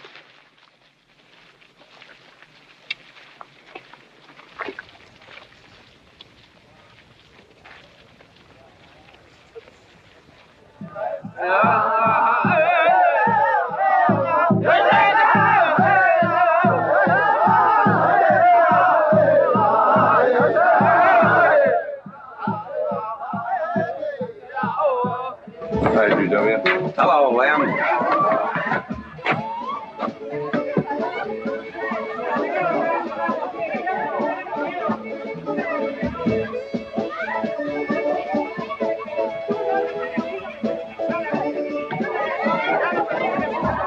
Bunny? Oh, howdy, McLintock. I figured you'd be belly down drunk by now. I've been doing some drinking, Bunny. Is that boxcar still on the siding? Well, sure, but... But what? I don't like it. You don't, eh? You figure if them Indians get out of there and lead the cavalry on a wild goose chase, that great white father's going to get nosy. Get nosy, and he'll investigate. And when they find out how that side-saddle governor's been messing things up, they'll give those Indians a fair trial. That's live ammunition in that boxcar.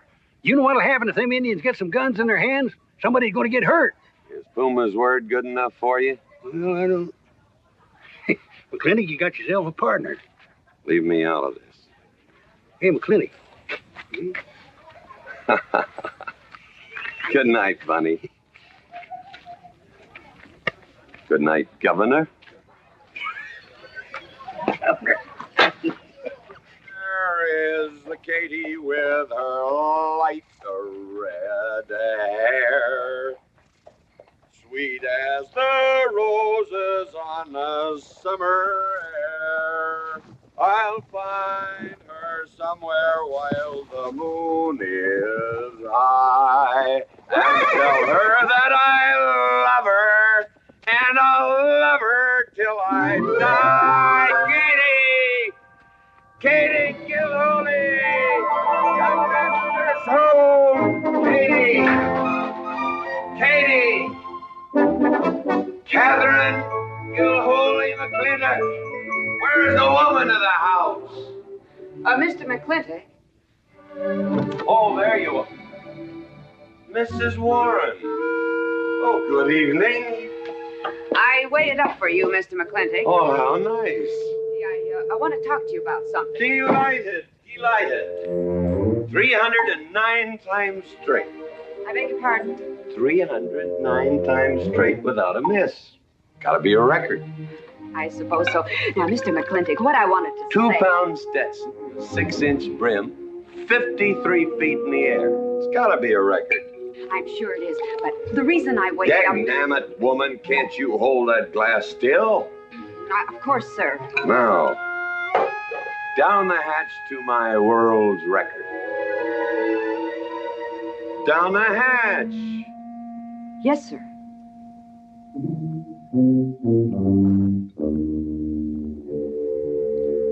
And now, to the governor of our territory. The governor of the territory, sir? Now, don't you stick up for him, Mrs. Warren. You're a fine woman, Mrs. Warren. But you'll certainly go down in my estimation if you stick up for Cuthbert H. Humphrey, governor of this territory. Don't mean to Down change... the hatch. Oh, yes, sir. Down the hatch. Cuthbert H. Humphrey, governor of our territory, is a cull. You know what a cull is, man? A cull is a specimen that is so worthless that you have to cut him out of the herd. Now, if all the people in the world were put in one herd, Cuthbert is the one I would throw my rope at. At whom? At whom I would throw my rope at. Natural-born cull. Another touch, ma'am? Oh, no, sir, no. Well, I don't mind if I do. Good. Can't walk on one leg. Oh, I didn't mean to be vulgar, ma'am. Can't walk one limb. It's all right. Sounds silly. Only a bird can walk on a limb. You know my wife? Her name's Kate. She insists on being called Catherine. Do you know her? Of course, Mr. McLintock, and that's what I wanted to talk Well, to you. she thinks that Cuthbert H. Humphrey is panting for her like a bull buffalo at the first green up of spring. But what Cuthbert is panting for is my money. Don't make me feel like I'm drinking alone, ma'am. Very well, Mr. McLintock, if you insist. Down the hatch! Good.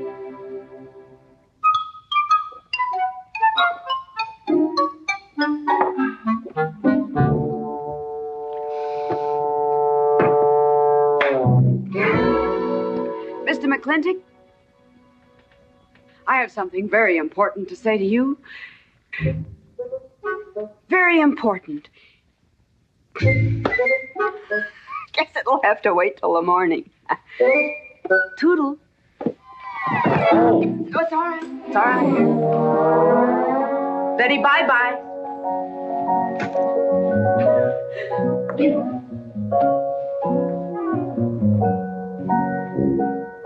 Whoops. Oh. Mrs. Warren. Let me assist you. Very kind.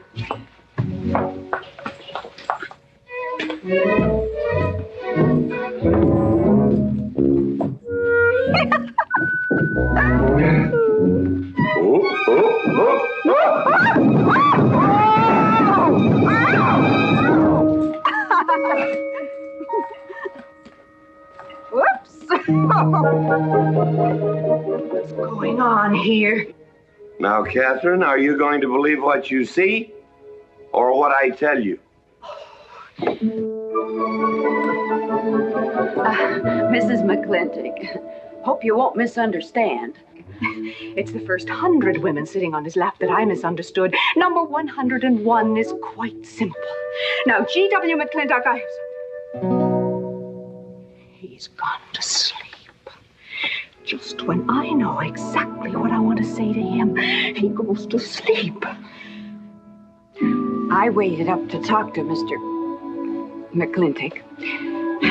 I wanted to tell him I was quitting. You see, Sheriff Lord has asked me to marry him, and... Oh, congratulations. I don't want to seem prudish, but if you are going to marry Sheriff Lord, it seems to me that you're sitting on the wrong man's lap.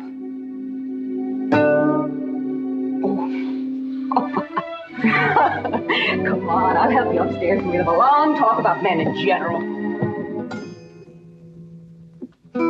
Ladies, one moment.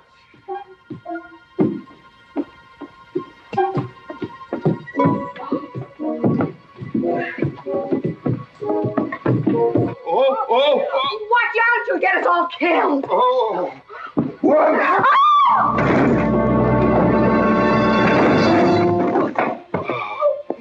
Wait a minute, ladies, till I catch my breath, and I'll get you up those stairs as sure as my name is George Washington McLintock.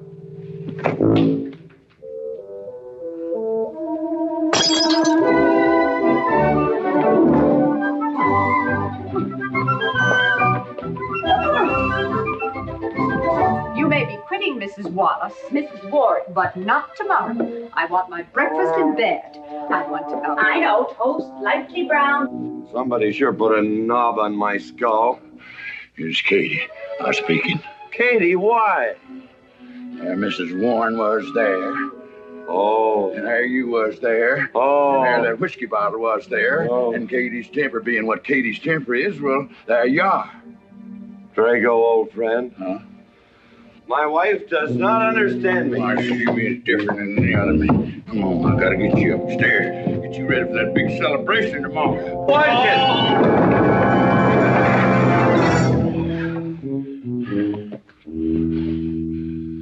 Drago, I am sleeping in the den.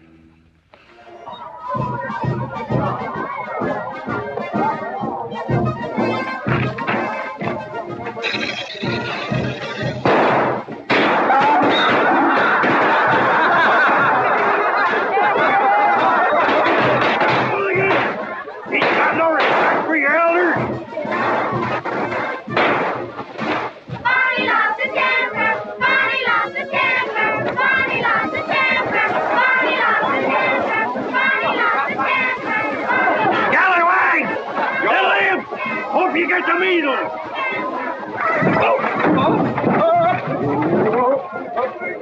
Come on, get him aboard. Is everybody ready? Man, number 5 needs a flag set. Get him one. Let us know when you're ready.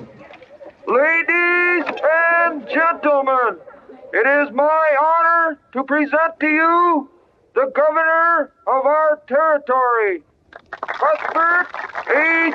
Humphreys. Thank you, Mayor. My friends and citizens of this great territory, this is the 9th consecutive year. It has been my privilege and my pleasure to inaugurate the McLintock 4th of July celebration. Now, the first event will be the wild horse race. But before I fire this shot to start the event, I would like to say a few modest words regarding my stewardship of this great territory.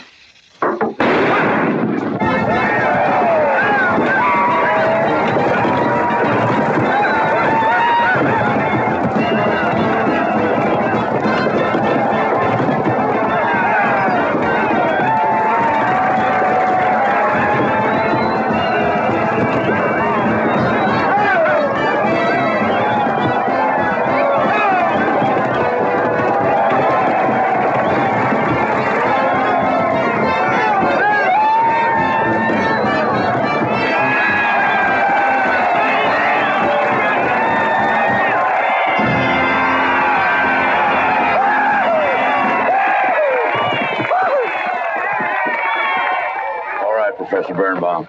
Gentlemen. Sheriff, here's your horse. Come on, get them all lined up. Come here, King. Now, boys, you all know the rules. It's twice around the inside, once around the outside. First cowboy that hits that finish line without busting that egg is the winner. And I caution you boys about some of them eggs, because some of them eggs are last year's holdovers. All right, mount up.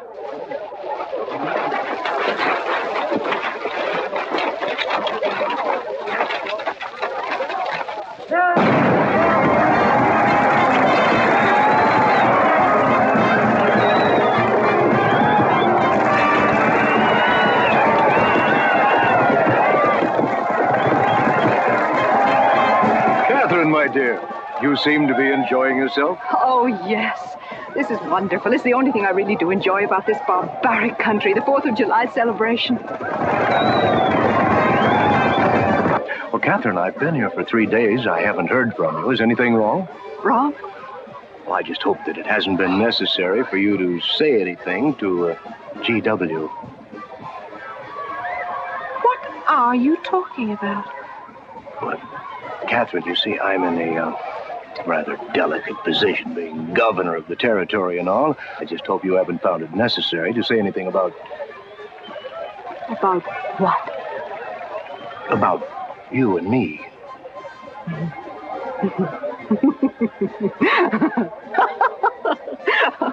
Why, you pompous windbag. Do you think that you're the only man who's ever tried to play patty fingers with me, who's ever tried to lure me into the moonlight? Well, no, but I... Well, I'm a big girl and I can take care of myself. My husband knows it. I can assure you, Governor, that your reputation is untarnished. Now get out of my way.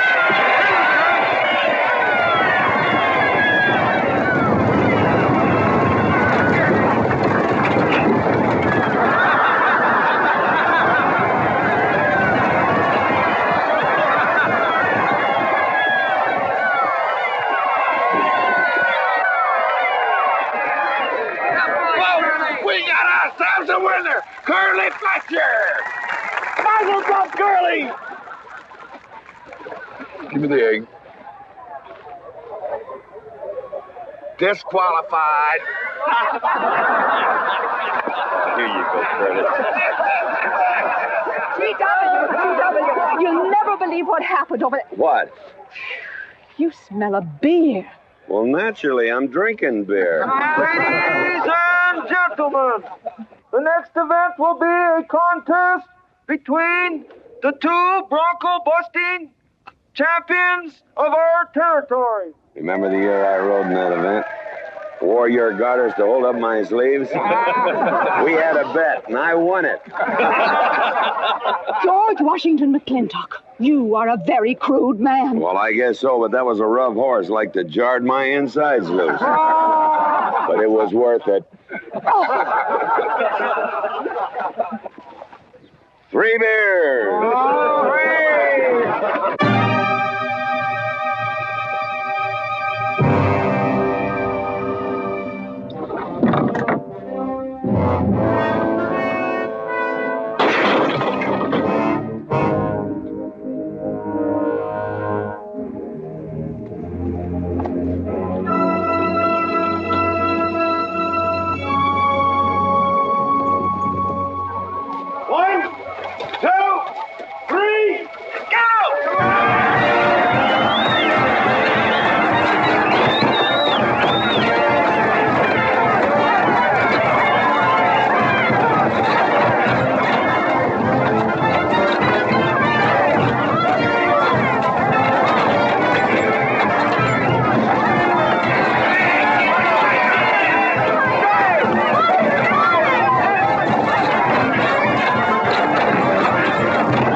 I guess so.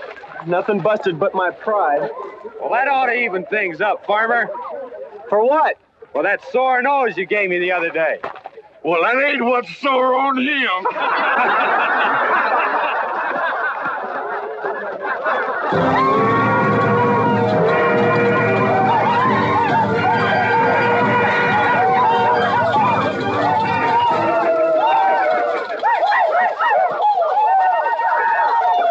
The closing event is the top pony race. The finish line is at the barbecue. So start meandering. Come on. Now, what is that, false courage? Why, you know a Douglas doesn't ever use a thing like that. I want you to get on that horse, get out in front, and stay out in front. I'll be out front, Dad. All the way. Good boy. Now remember, stay out in front. That Agamemnon's a good horse.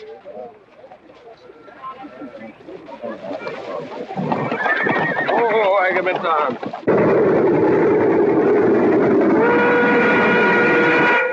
11:40 and she's on time. Oh, boy.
circus stunt. God doggone it, I'm a real bull.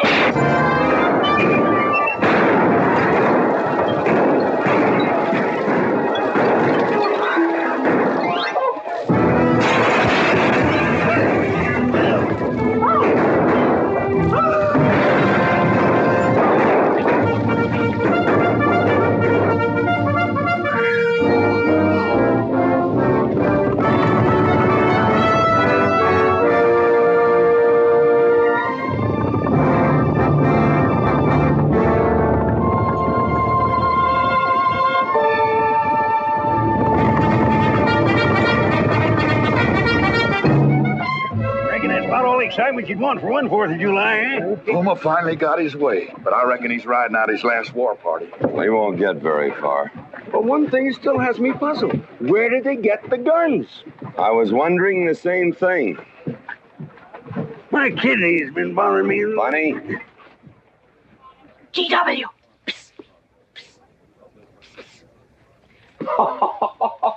What an idiotic joke. Joke? Do you think that was a joke? Oh, shut up. Do you want everybody in town to see me? You look good in feathers. Oh. Dev, I think they've gone. Yeah. What do you want to do about it? What can I do? Nothing. Just like you've always done. Oh.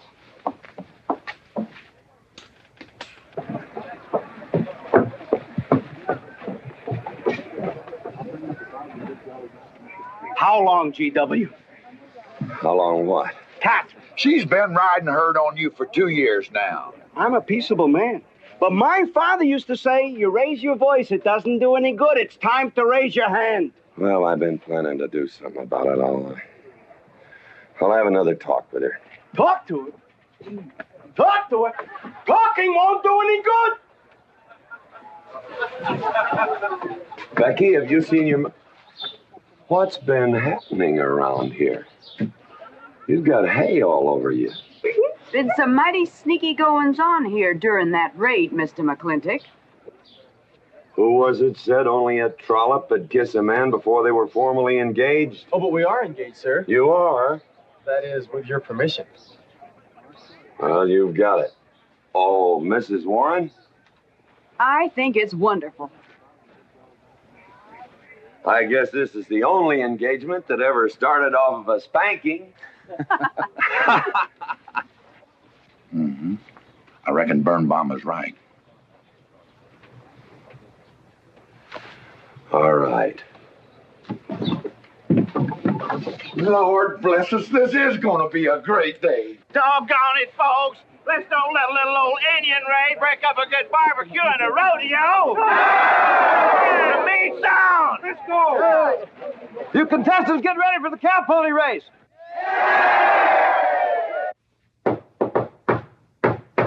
Who is it? It's me. Let me in. Not now. Are you insane?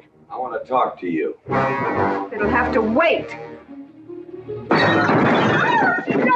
I've taken all I'm going to take from you. You are insane. You are going to tell me why you packed up, picked up, and walked out on me. 2 years ago, you remember, you came home from Denver with lipstick all over your...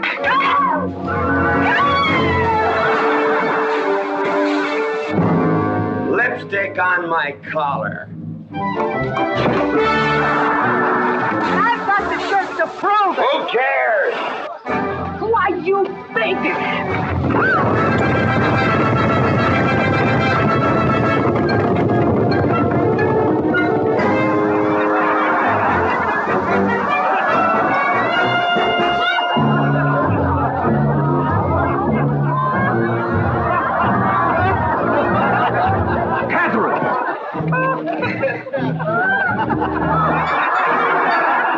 GW, you are a ruffian.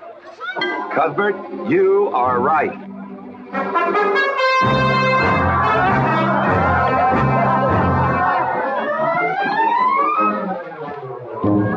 Well, what kind of a family is that?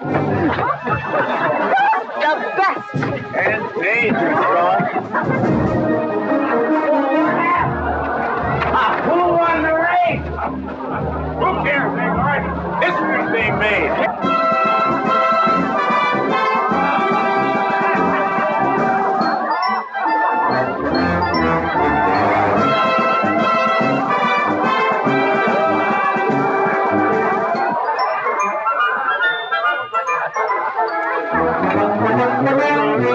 Yes, Rufus? I regret to inform you I've changed my mind about matrimony.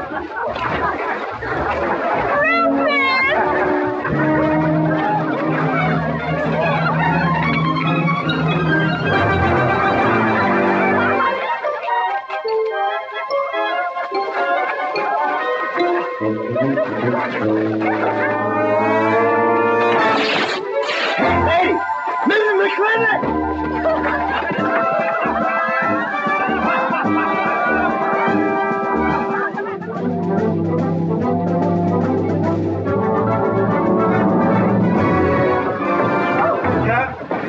Catherine! Get out of here. Hands up. All right, everybody out.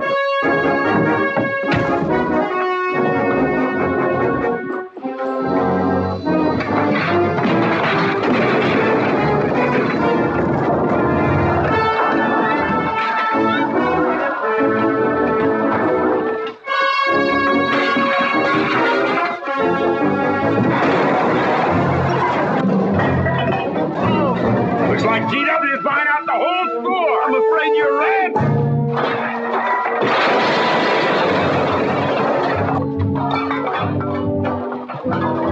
Call me family. Call me family.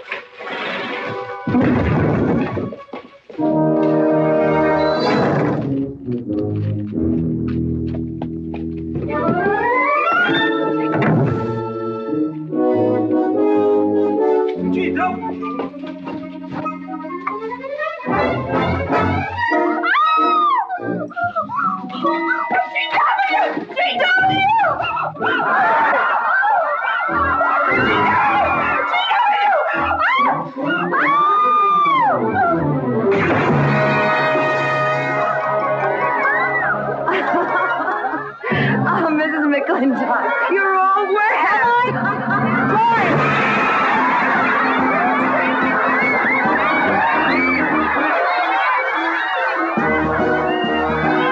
Wrong woman, GW. Oh, pardon me.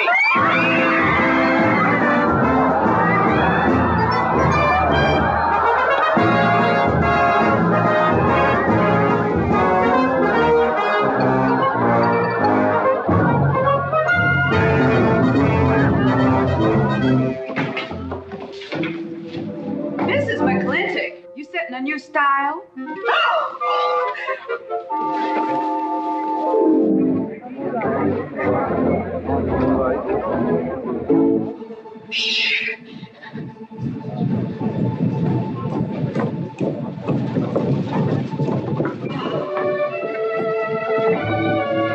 Mr. McLintock, in here!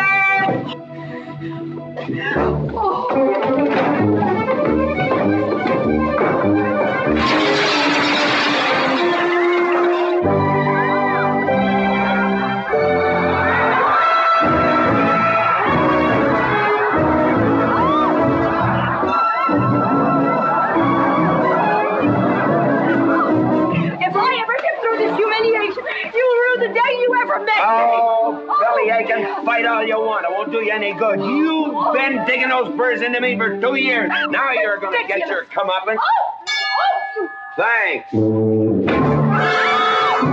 My father would be proud of you. I'll make you prouder.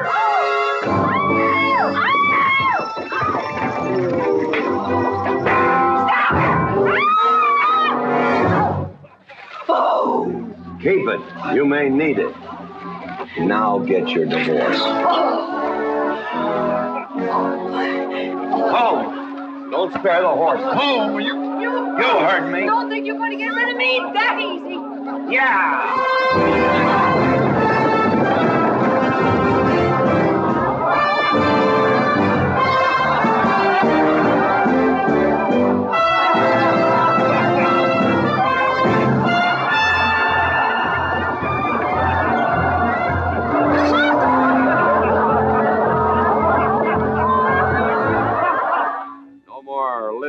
Capitol? No.